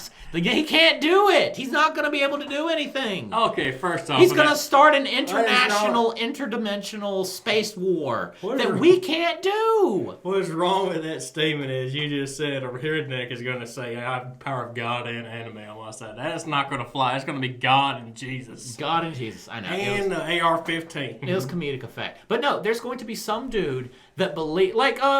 Like you see all these different, every serial killer, even if it's fake, every serial killer says, "Somebody told me to do it." Son of Sam said that his dog told him to kill all the people he killed. Mm-hmm. You're telling me out of 7 billion people or 328 million people, there's not going to be one redneck that believes God's telling him to kill these aliens because they're demons, and if you help kill them, you're helping God defeat Satan. It's not going to be today. That's going to be one person. You can't find one person that's going to be God saying. It's going to be some guy on a pedestal telling that to people. No. He doesn't even need to be on the pedestal. He needs to believe it's happening. No, there's going to be one person that's going to do it. What you're going to have a preacher or a person that basically of high faith. Yeah, they say they speak for God or hear from God, and they're going to have them million of them motherfuckers, and you're going to hear them talk on a radio. They don't even or need on to a talk stadium. Or a fucking podium and just say, "These aliens are the devils we were worried about." They could do that, but they don't even have to. They just have to grab a gun themselves and kill one of them accidentally because we're supposed to be diplomatic, so we're not wearing a body armor. Or they are, it's just not showing up because it's invisible body armor. You take a shot and they're like, "Oh, so these fucking monkeys are playing shit with us. Okay, let's see what..." Boom, laser, you kill the White House. The kind of thing is, you're going to have intelligent beings. If they're not coming for war to begin with, they already know our temperament towards violence. Yeah. So they're pretty much going to be expecting this. Dude, if they're able to go that quickly, they were around when we had the nuke. They're like, "Oh, these monkeys are fucking with quantum physics." Okay. But yeah, these if there are aliens out there, and God bless us if they are, and if they are not hostile, I want aliens so bad. They're not hostile, they are not going to we are not going to be socializing with them for a long ass time. A long time, really. No, what I mean is you're not going to be you see one in the street walking on. "Hi, Dave." "Hi, Glaxar." Oh, yeah, no. You're just going to be certain meetings. Basically, it's just going to be limited interactions with humankind. We can't help but mug our own people. An alien can't walk down the street and there's going to be some drunk dude that's like, "That's the person that came and kidnapped me," and just bash him over the head with a trash can lid and just start an international interspecies war. Again, they have made such advanced technology, they're probably going to expect things like this to the point where they can actually probably have some defensive mechanism against this. So basically, stupid shit flying at you. But invisible shield that's perfectly cocooned around your entire body. Basically an inch from your skin. They're gonna have an invisible shield of vibranium that just catches everything that you throw at it. Bang, and just bounces off them. Hurt, Dave. And no, it didn't even hurt. It didn't even touch him. Their shield emotionally. Caught it. That hurt me emotionally, Dave. I'm sorry, Glaxor. I didn't mean it. It's like, doesn't motherfucking matter, Dave. Someone's gonna do it. One person's gonna fuck it up for everybody. And an alien world is the only thing I can get to an actual isekai in my own life. So I'm gonna fucking go for the aliens. They got to exist. I need an isekai. I need my life to be an isekai. I'm so fucking tired. Everyone's tired. God dang. Boy. Everyone's tired. You're expected to work. Everyone in our generation is expected to go to college, rack up $42,000 or more. If you're lucky. You're lucky. I'm going to bring that up. You're expected to get these tens of thousands of dollars in tuition expenses from Sally Mae, which if you're a hobo on the street, you cannot bankrupt yourself outside of that debt. You're an 18-year-old person. Your parents don't think you're ready for sex. The government doesn't think you're able to buy alcohol or a handgun. But you can go to the military. But at the same time, you're supposed to be responsible enough to know how much money you need and where it goes for your college education, which has been hyperinflated by the institutions that when the government tries to be like, hey, college needs to be affordable, so we guarantee these loans, these colleges go, oh, so if the loans are guaranteed, where a grandpa 50 fucking years ago was able to work at a diner and then go to Harvard the next semester, pay his entire year at Harvard working at a cafe for his summer semester, and probably still pay for his utilities and his apartment and his rent and everything. We've got a person now that couldn't work a $50,000 job a year and pay for his house in college. Because these institutions grab all this money. They get all these different administrators. Like I was looking at this, and I'm sure they have the same thing. I was looking at this basketball game, and there's a guy, he is the vice president of rebound analytics. You're paying someone where his job is he analyzes rebounds. They have the same shit. They have administrative positions in colleges all over the place for shit they don't need. They need a president. They need a head of a department, which also teaches classes and does his own experiments for his studies and his breakthroughs and whatever he gets that makes money and gets the college more money. But then they don't even do that. They let that guy work as hard as he can, and then they get these graduate students and they pay them like $12, $13 an hour as people with master's degrees to teach the bachelor degree people how to get their bachelor's degrees. And then we have coronavirus and everybody's like, oh yeah, so my whole fucking life is a lie. I'm about to burn this shit. You're surprised they're burning shit down, people? Are you really surprised? I'm not surprised. Who's telling you to burn shit down? You're not expecting that it happens. I'm not telling anybody to burn anything down, but you're not surprised that it's happening when all this shit. So you graduate college. They're not burning down the colleges, though. I know, because they have to, because they still owe that money, and if they don't get their bachelor's degree, then they can't get a job that will pay it off. It's not burning. It's burning down the areas in their neighborhood. Oh, basically they're freaking. I completely You're burning down your own neighborhood, retard. That's what's happening. You're burning down your grandma's shop that she sold to a dude, and now he's trying to make his life work. You gotta understand. These are the laziest dang riders I've ever seen, because they won't even go 3 blocks away from their home to burn shit down. That's fucking hysterical. I mean, you're literally on the same street. You're living on, you're burning shit down. You couldn't go 3 blocks down to another neighborhood, somewhere that's not yours. Maybe the next guy 3 blocks down will come over to your neighborhood. At least cross At least burn down a Target. Those fuckers are insured. This mom and pop shop does not have insurance. I'm gonna tell you that right now. At least cross riot. Somebody comes burns down your street. You'll go burn down their street. That's how we need to. So at least you're not burning down your town. You're burning your own stuff. You're burning your own places you go every single day. But at the same time, we go to college. I've got a friend. He has got $50,000, $60,000. He passes his classes every time. He didn't have to do an extra class for nothing. But he has $50,000, $60,000 worth of student loan debt, and now he got lucky. He found a job in his field that he went to college for within the first 6 months of graduation. He got lucky as fuck. There's some poor bastard out there right now. Same boat that Kyle. Same boat that guy was in, that my friend is in, where he didn't get that job, and now he's a manager at McDonald's.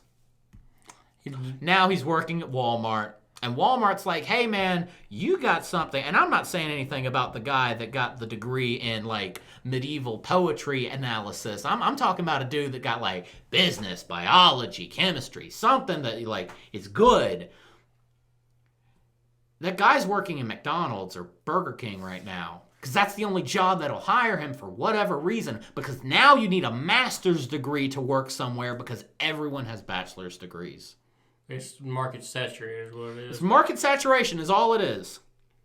The thing is, But we were put in, that's not our fault though. We were put into that situation because while some people in the government, who I truly believe were trying to help who they were helping, they were trying to be like, you're like they're the movies where you got the three impoverished kids in the bad part of the neighborhood where there's one scholarship and all three of them have got to fight for that scholarship because there's not enough money to send all three of them. So it's like you got the protagonist, the antagonist, and the protagonist trying to fall in love and the love interest. And then the protagonist gets it because the protagonist. Why not give it to all three of them? They're all in this story that I'm making up right here on this podcast. All three of them are smart enough to go where they need to be, but they can only do one person. So somebody saw that movie. It's like, holy shit, those three kids were smart enough. We need to make it to where all college is accessible for anyone, no matter how poor you are. They do that, and then the colleges are like, we can raise tuition and make more money. But then we have to hire more people because we are put down as a non-profit organization. And if we show a profit, then our government funds get taken away. So we have to hire all these administrative positions so we have a place to throw that money to. I never understood that. Why would tuition go up as people show up? Because they're guaranteed that money. That's not what I mean. No, they're guaranteed the money. Think about it, Justin. If you had a store where... Keeping it real simple for stupid, just let's go. Real stupid. So you had a store, and these people have to come to your store because this store sells a thing that keeps humans alive. In this reality, you have a store that sells things that keeps people alive. They don't do it, it's like timeout. You don't get this shot or you don't get this energy drink, you die the second it runs out in your gauge that you have tattooed on your arm or whatever the fuck's happening. People are dying, as people will. People will die. A lot of people will die, and the rich will stay alive forever. And then the government says, I'm tired of seeing people die. I'm going to make the money that's allocated for these people available to every person to where they can buy, like say that they're like, you should be guaranteed half a month, and then you work for that other half a month, so because everybody can get at least half a month. So we're going to support you that other half of the month. As a shop owner that sells this magical elixir, are you going to keep the prices the same if the money's guaranteed? You raise the price, then the government's like, well, we can't, and like we can give the money to give you your life or give you the elixir that keeps you alive, but we can't tell the companies they can't overcharge because then you're going to get the lobby groups that yell at us, and then the Twitter monsters are going to come after us, and then our wife is going to be stopped at a supermarket and be called a communist. So that's what's happening. They're artificially inflating because they can. Because they can. And the fuck are you going to do about it? You're going to tell your kid, you're going to have a senator tell his kid he can't go to UCLA because morally objectified to the practices that this college is presenting, and now he just can't, in right conscience, send his child to UCLA. The kid's going to UCLA.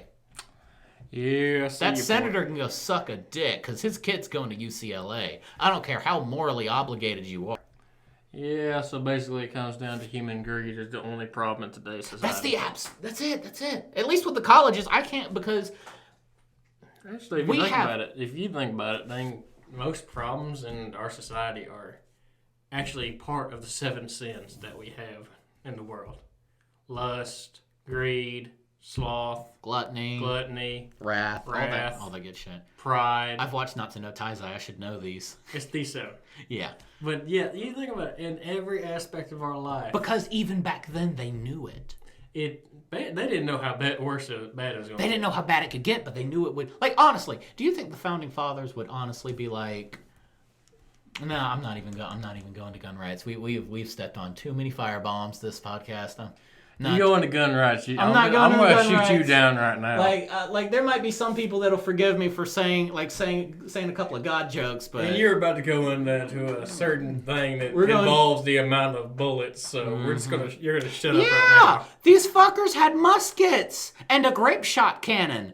They don't have the comprehension to understand a 30 round clip. Thomas Jefferson was around. He understood the level of progression that the humans will make. Bullshit. You cannot. Bullshit. You cannot. If I came to you, if I placed you back and you're 20 years old in 2000 and I told you that you're going to have a magic square with a glass screen that activates on your touch and then you can video chat with your mom in France as long as you have a good enough signal of this invisible bullshit that's connecting you, you'd call me a lunatic and lock me in a basement. That's not what I'm saying. What I'm saying is he knew humanity would progress. He didn't know in what form or in what capacity. All he knew is things were going to evolve to where, hell, he knew that, we didn't have firearms at some point. Suddenly somebody made firearms. Suddenly somebody made better firearms during his time. One-shot firearm. Yeah. The only improvement that they made was rifling the chain. Rifling. That's not true. Because first you start out with a cannon.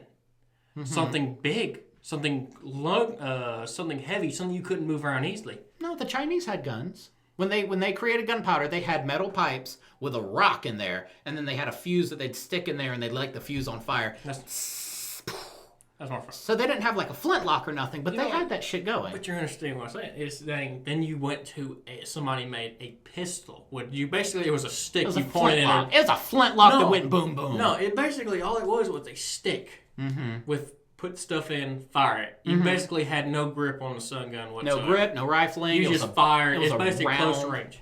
Yeah. Then we evolved into the longer version. Mm-hmm. Actually, first we came to the grip and all that, and making it form-fitting. Then we came to the I've longer seen Patriot, version. and them fuckers didn't have a stock worth to save their life. It was more of a club. I was talking about on the pistols, but then we came to the longer versions, which is basically the flintlock, single-shot muskets. Yeah.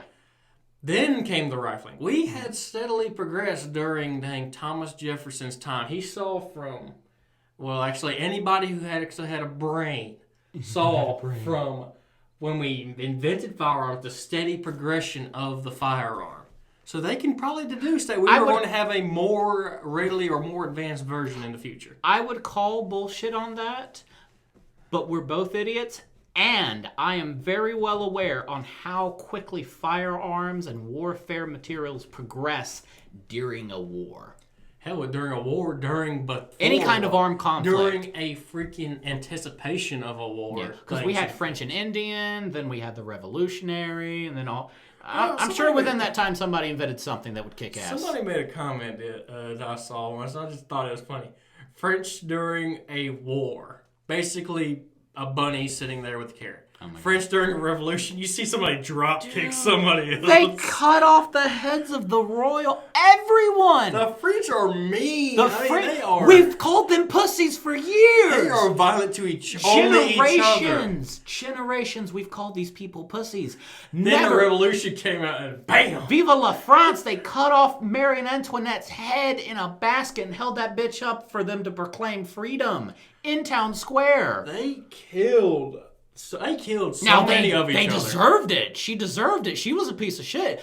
But no, America would have voted him out of office or some shit. No, there was no damn voting out of office. I mean, even we still did a revolution. We still separated our. But we didn't go to England and try to cut the fucking king's head off. We just sir, if you would read this document where we say that we can't do it. Because we knew it'd be a losing battle to sail a ship. They didn't give a.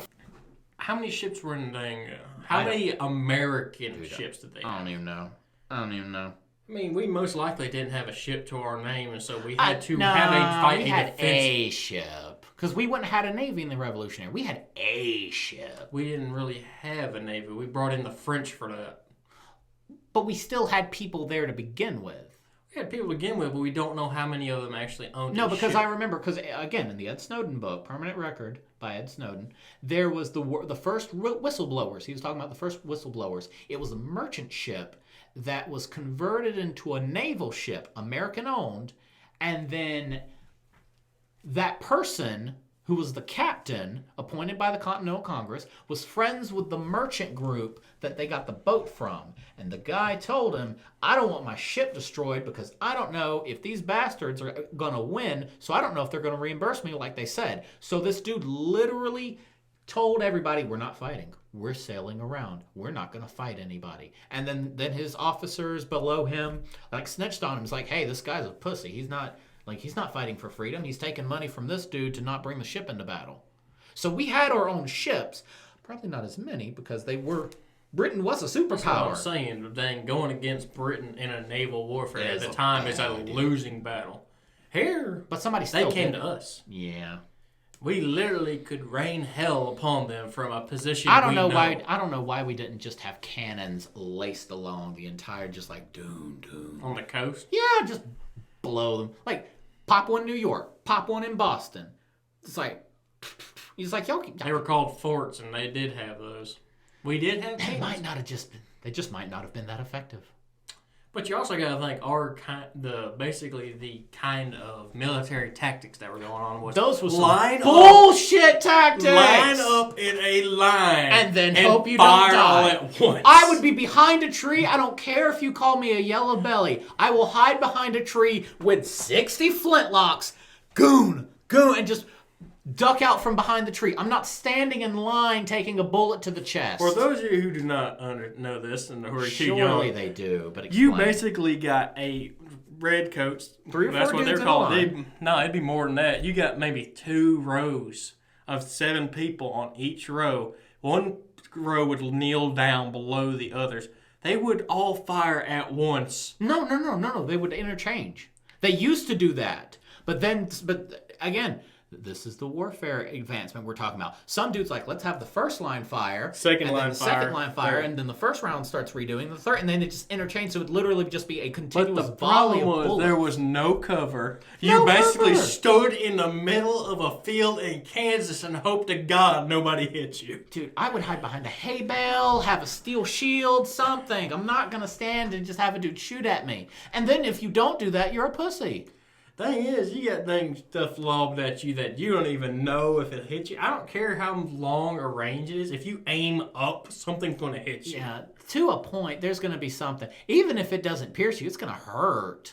Basically, one good instance of this was, if y'all ever seen The Patriot, oh a cannonball was fired. The cannonball was rolling and it cut the dude's leg off. No, it's not. No, it cut the dude's leg off. Different one. I'm talking. No, that's The Patriot. No, I'm talking about there was a different instance in that. Oh, okay, keep going. He basically broke, if I remember this correctly, God bless, it's been so long. Basically, cannonball was fired. There's one young guy that was in line. He's squinching up because they're about to fire. Because they announced it. It fired, and it started bouncing and took his head off. Yeah, because they announced that shit. So you have to be close enough. You have to be close enough to where the rounds actually reach you, which is about 30 yards. And you can hear the other dude ordering their fire. So it's ready, aim, clench your asshole, fire, dude! And hope to God you're not hit. Pat yourself down. It's like, I'm alive. Basically, if you're still standing at the end of that, you return fire. That's basically, it was the worst game. It was the worst. Oh my God. That was the worst turn-based game you'll ever see. That was a horrible video game. That would have been the worst game ever. Basically. Okay, I shoot you. Oh, you miss. Now I shoot you. No, it's like, now I shoot you. Oh, I miss. You shoot me now. Turns. It's like Russian roulette. And they let them take turns. They're like, okay, guys, start arming yourself. It's the other turn's team. It's the other team's turn. There's also the thing about how inaccurate these guns were before rifling was invented. God. These suckers would go maybe 10, 20 feet to the right. Of your target from 30 yards away.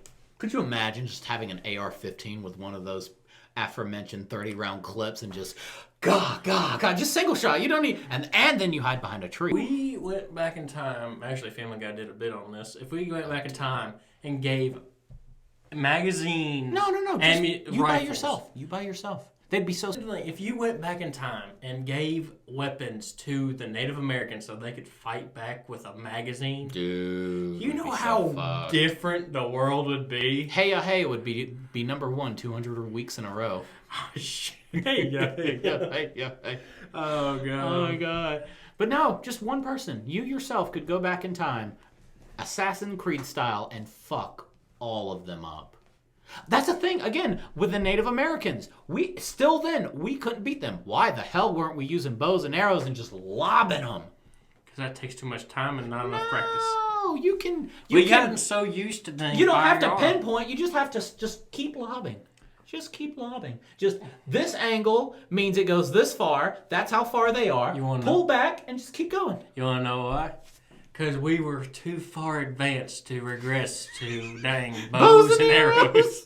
We were too far civilized to put out a bow and arrow. And the general, they couldn't shoot the officers. Remember the Patriot? They're like, I don't know if you know about this, but you shot our captain, and we let the dumb people get shot. The captains. Imagine the craziness that would happen with men with no leader. It's like it just can't be done. I'm like, look at him like, nah, bitch, you come into war, I'm gonna shoot you. Look at him, Officer, lieutenant, don't give a fuck who you are. I'm gonna shoot you. Guy says, I don't give a fuck. I don't give just and Shoot it in the head. Then shoots him. Hell, it was just a bad time. Wow, I don't know how we survived. We survived because a good bunch of men. No, women. We survived because the retards outbred the smart people that were over there being civilized gentlemen, playing their war games. We survived because good men and women. I'm saying women because they were doing their part at their house. No, they were doing it in the field too. No, I'm sure there was a Mulan bitch out there that was just like cut my hair off. You know, there might have been. I think there was. I can't remember her name, but there was one chick that did that. But they were also doing medical work. They were doing a service somehow. Yes. They were helping in any capacity they could. And these brave men and women fought for our country, and against all freaking odds, they won. It needed some undertone. It needed some patriotic music. I need Sasagio from Attack on Titan to play in the background. I don't know what that means. What?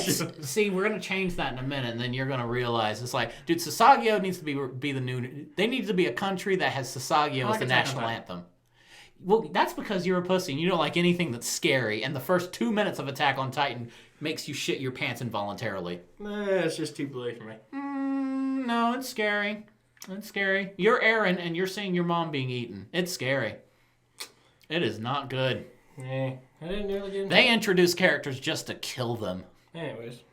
Without hesitation. And we went off topic. Yeah, this whole conversation's been off topic. Yeah, it's been it's basically a normal conversation with us, just arguing back and forth at some point. This is actually better because normally I'd grab my phone at the end by the time we run out of stuff, but now we have to run stuff in.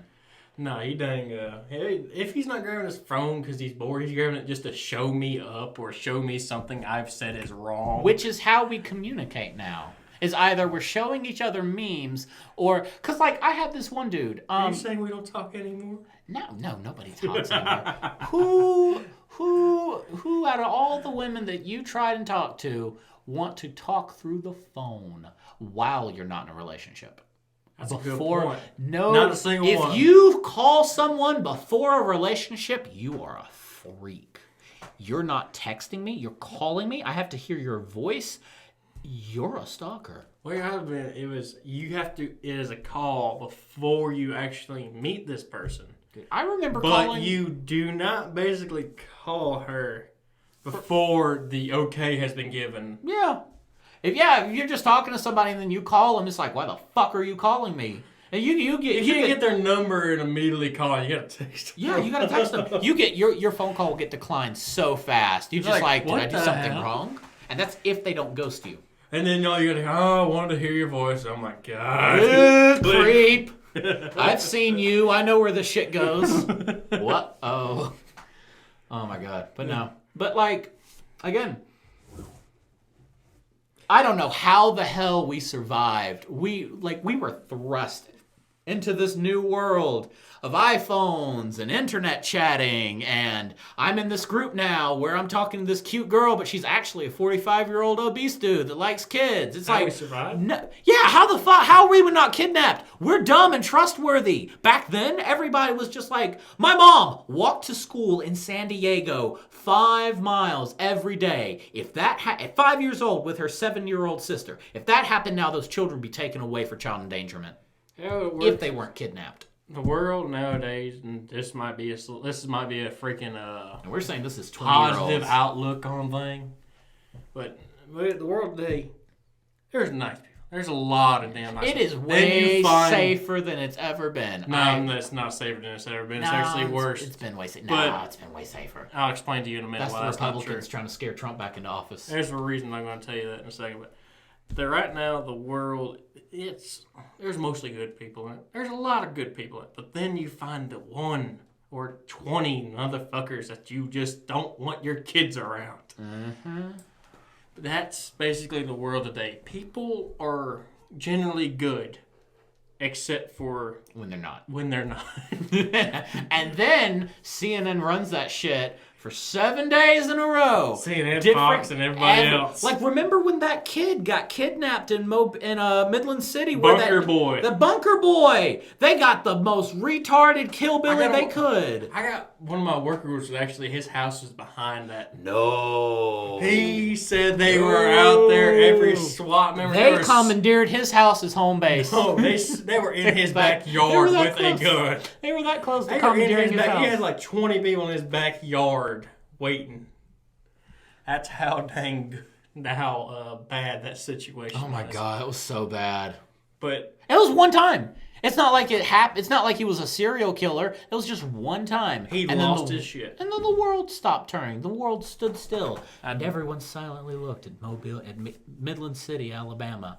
What's going to happen now? What are we going to do? I do got to say, I commend that bus driver for his bravery. I'm sorry that he died during that, and I'm sorry to his family, but he was a very brave man trying to stop that. Oh, the bus driver. Yeah, I was like, are you trying to? The bus driver. I'm the not bus talking driver. about the crazy guy. Are you talking about the crazy guy? No. The bus driver. Was he a brave guy? The serial killer? No. It was the kidnapper. He was delusional, as that guy was. He had a bunker. Imagine, back in the 50s, that shit was normal. We thought the Russians were going to drop a bomb on us any day. If you got a bunker in 2020, no, you can't do that now. Can we touch that little bit right there? We had bunkers in the 50s. What the hell would a bunker do for a nuclear bomb? Okay, now that's if you're out. Now, if you're in Atlanta, dead center of Atlanta, anywhere in California, New York City, I will agree with you. But if you're right here, if you've got 10 foot of soil and a air purifier that gets rid of radiation and a lot of canned food, you might make it. That radiation cloud may hit you, but that nuclear blast, you may feel a strong heated breeze. But that nuclear explosion is not going to hit you. They're not hitting Elamville. It's the fallout that's the issue. Yeah, but 10 feet underground, you're Gucci. Depends on... And then if you have a radiation suit inside that you can zip up and then scrub yourself down. How many people had a radiation suit? This is just a bunch of mom and pop people. The same motherfucker that bought a $10,000 fallout shelter. These are mom and pop people who basically like, I'm going to survive a nuclear holocaust with a freaking 10-foot hole in the ground and nothing else. They just thought, I'll survive this. I would have been the one that was proven wrong today. Them same prepper motherfuckers were out there in Michigan protesting because they want a haircut. I have spent 15 years and $50,000 preparing my family for the end of the world, but this virus has got my hair short, and apparently that just wasn't on the agenda. I know how to make a bow and arrow out of a wood sapling, but my wife cuts a bullshit bowl. Here's what you do, bruh. Right? Shave that shit off. Less shampoo. Buzz it down. Less shampoo. You don't have to worry about shampoo. You don't need to worry about water. You take a wet paper cloth and fat soap. And you take a number 8 guard and you take the guard off when you're doing... Take a number 8 guard, run it through the top of your hair. Take the guard off, run it to the sides. You will have a military haircut. And you will be happy with your life. You're good. You won't have any oil. The oil won't build up. No. Like, you won't need to wash your hair. Think about it. This is another thing. Hunter-gatherers, while they were swimming, and maybe that would contribute to some of their hygiene, they didn't have soap. They didn't have hot running water. We don't need to shower as much. We don't need to shower 3 times a day. The thing is, but the soap companies came up door to door selling us with the door-to-door salespeople. It's like, hello, Mrs. Jemison, would you like to buy some soap? It's like, no, I wouldn't like to buy some soap. Why would I need soap? Because your neighbors say you smell bad. What? And you won't smell bad with Dove. And now they sell you the soap, and they sell you the lie that you have to shower 3 times a day under hot water, and that's why white people have dandruff now. The thing is, you do not even need a shower every day. Every other day is fine. And now you are a filthy hillbilly, a greasy little piece of shit because you've said that. My ex, Ooh. she only washed her hair every Well, that's a other girl. day. That's a girl. That's what I'm saying. That's a girl. They just spend hundreds of dollars a year with like 15 different moisturizers. I wouldn't wash that shit out either. You got a point. I wouldn't wash that. But as a Plus, they dye it, and sometimes some people dye it, and they have to wait for it to dry or adhere to their scalp. I'm thinking, why not just go gray? dude, something. I don't know. That's what somebody once told me this, and this is gonna. The reason when your ball hair starts turning gray, it is your body telling you that. It's time to die, motherfucker. No, it is telling you, all right, we got different priorities now. We got to focus on Keeping keeping this you motherfucker alive. Right. We screw the hair, screw the color. You're gonna stay alive. It's so weird. Why? Why are we so obsessed with living forever? I know I want to live forever because I'm scared of dying, but at the same time, you've got these 60-year-old dudes with these glue-on hair tops and a fade because the side of their hair can't grow out, but they can get this little bowl cap right here and then like glue that shit to their hair and spend $6,000 every 3 or 4 months to have a 20-year-old's haircut. I never did that. No, honestly, Now, put in that same position, I might do the exact same shit, but I'm not in their position, so I can definitely come down on them for doing it. Sick of page for my dad, and for the record, I hate my dad with all impunity. Jesus and God. Christ, they don't need Under God. But okay, go. If I start losing my hair, I'm going to shave the sumbitch. Yeah. I don't care. I mean, I am going to dang go bald. I'm going to go full bald as soon as it hits. I have a friend that has a bald spot and if you know who I'm talking about, we're trying to I'm not talking to I'm not going to Go call ahead. out anybody on this podcast. If I use Except for Kyle. except for Kyle. Kyle, I'm Poor sorry. Kyle. This is the first episode, Kyle. I fucked up. I forgot my own rules. But I know a friend, and he's going to listen to this. He's like, what the fuck are you talking about me on the podcast, huh? What the fuck, man? I thought we were friends. I thought you were supposed to stand up for me. It's like, I am, because I'm not saying your name. But he has a bald spot. He's 35 years old. Oh, hell. And people get his ass for it. And he lets it get to him. He could literally shave his head and not have to worry about anything anymore. Or just live with the fact that he has a bald spot. A very fair, it's not just like a barely there bald spot. It's actually kind of noticeable. But at the same time, you cannot let that shit bother you. Whatever your name is, I don't know his name, honestly. But whatever your name is, just tell them it's so God can see you better. No. Because then he acknowledges it. Because if they just talk They about already know it's there. Yeah, but if they talk about it, then someone will go, haha, hee hee. That person's not super famous, so it's 20 people max. Worst case scenario. Could you imagine 20 people talking about you? That's like what? That's like... You've ever been to high school? If 20 people ain't talking about you at some point... That's why people shoot up schools. Because you've got a graduating class of 700 people. If you do something unfavorable in high school, you're going to have more than 20 people talking about you. I mean... Right. Oh I mean... God. I'm so happy I went like to Ayrton. It's a big deal. It's like it's not a big deal. But it doesn't matter. Because, again, that 150 the people... people at work keep saying, I'm gay. Dude, I remember people in high school I don't saying care. I'm gay. I'm like, I don't even remember. It's like I can't even. I don't even want. Like I think my mind just suppressed all that shit. And you know what? I'm glad I had a shit time in high school. Because you know all the people that had a good time in high school? They're having a shit time now. They are having a shit time now because you can only go so far up. They found the limit. They found their limit. I have yet to find my limit. Mine still gets better and better every day. Dude, and again, with this college thing, we've got classmates. We're back to college. That are in college, that are in debt. You, good sir, have the same amount of money in your savings account than they have, the same or more in your savings account.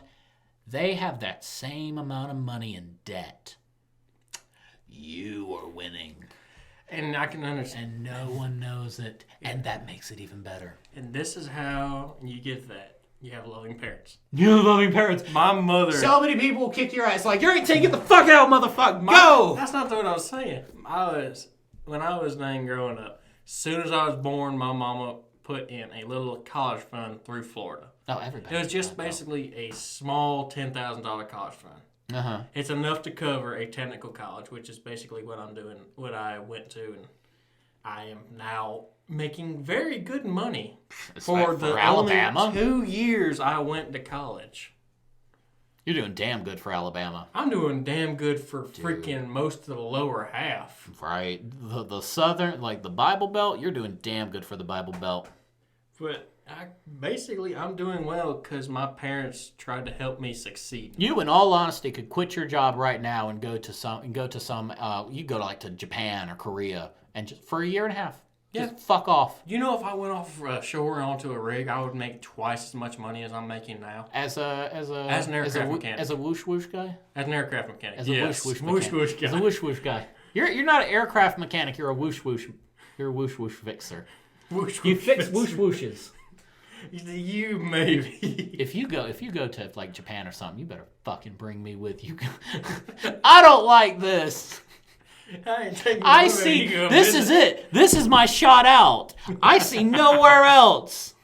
Maybe I will grind my way. Maybe I will grind my way. But what if I'm not good in that one subject that I just can't fucking pass and I can't spend every other semester throwing money? That's what they're for.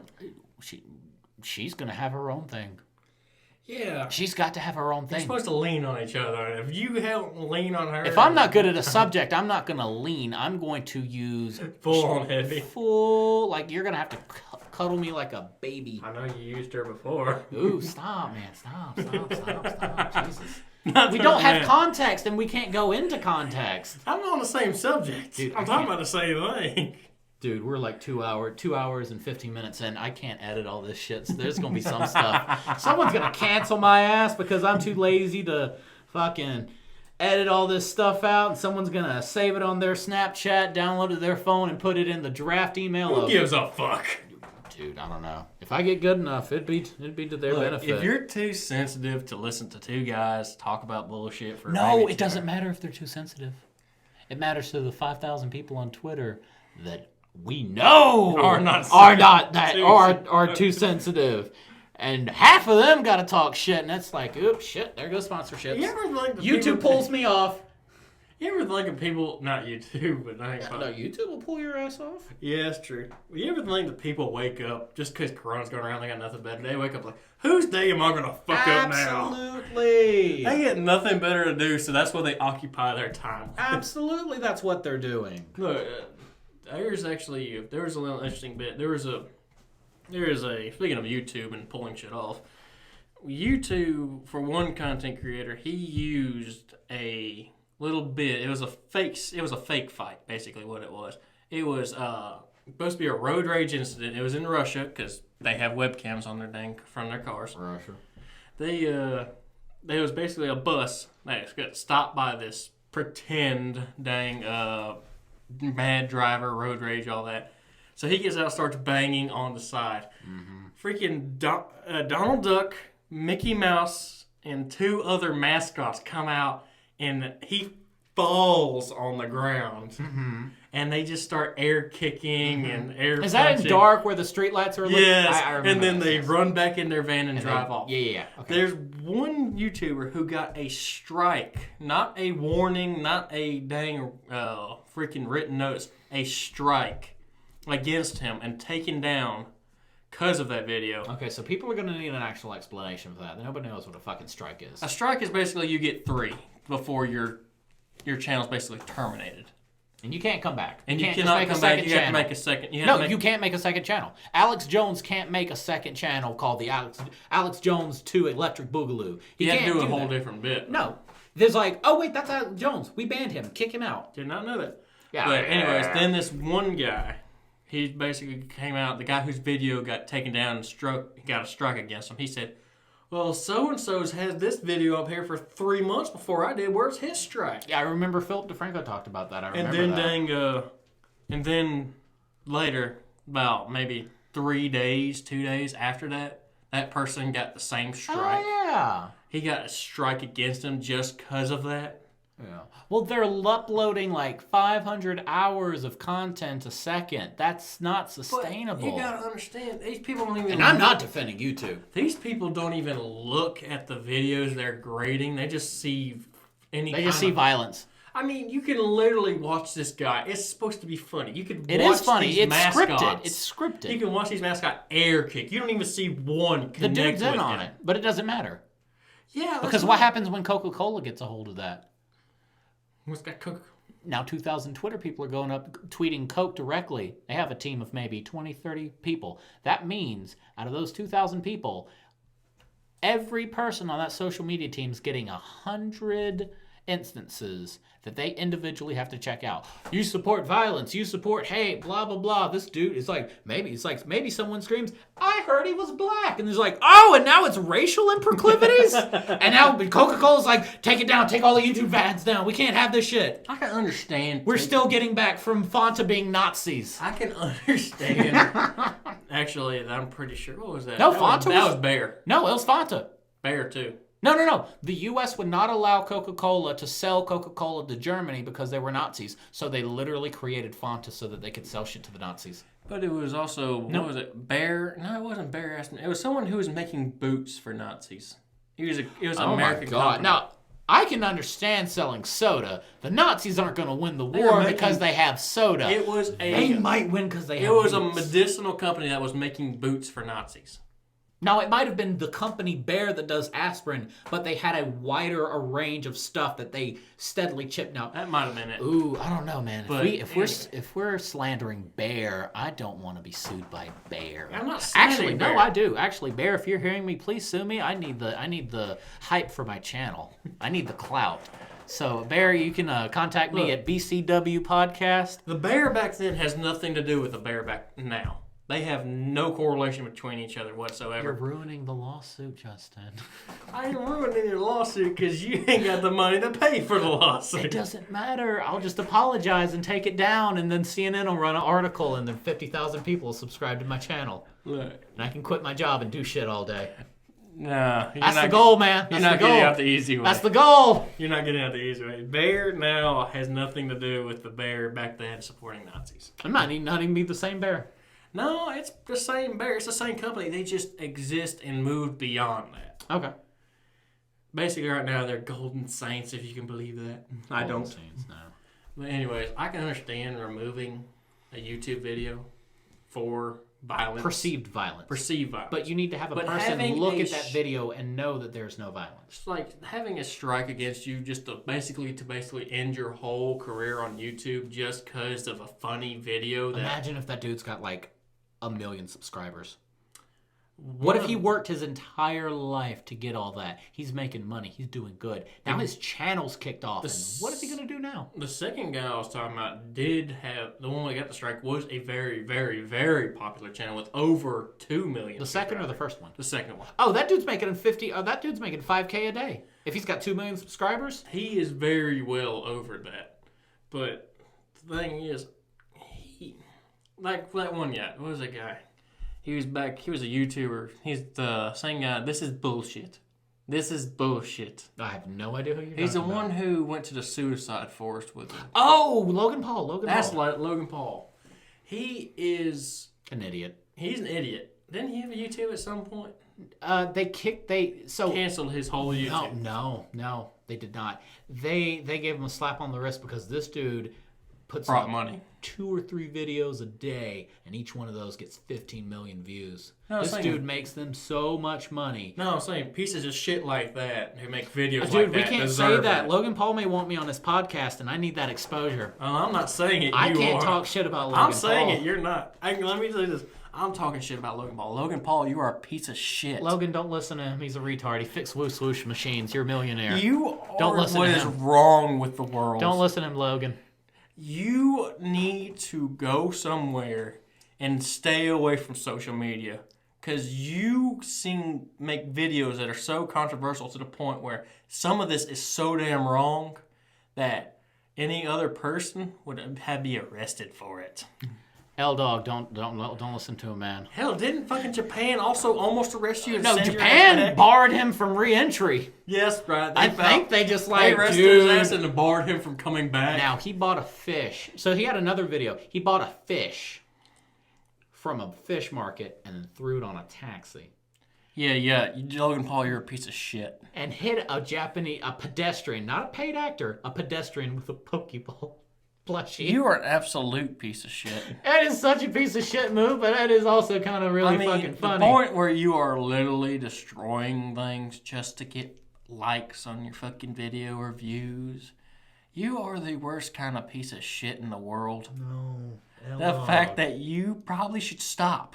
I'm just going to tell you today, stop being an idiot.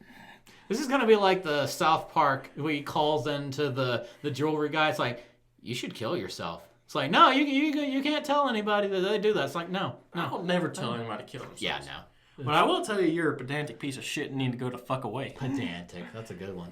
But, dude, I don't know. It's 2 hours and 30 minutes, man. You got anything else? I got nothing left. Logan Paul wore me out. Logan Paul did it for you. All right, guys, thank you so much for listening to the first episode. Please subscribe, like, comment. We need that algorithm to bump us up. Be sure to follow us on Facebook and Twitter. We're also going to have a BCEW clips page, so be sure to follow us there. Thank you so much, and we'll see you next time.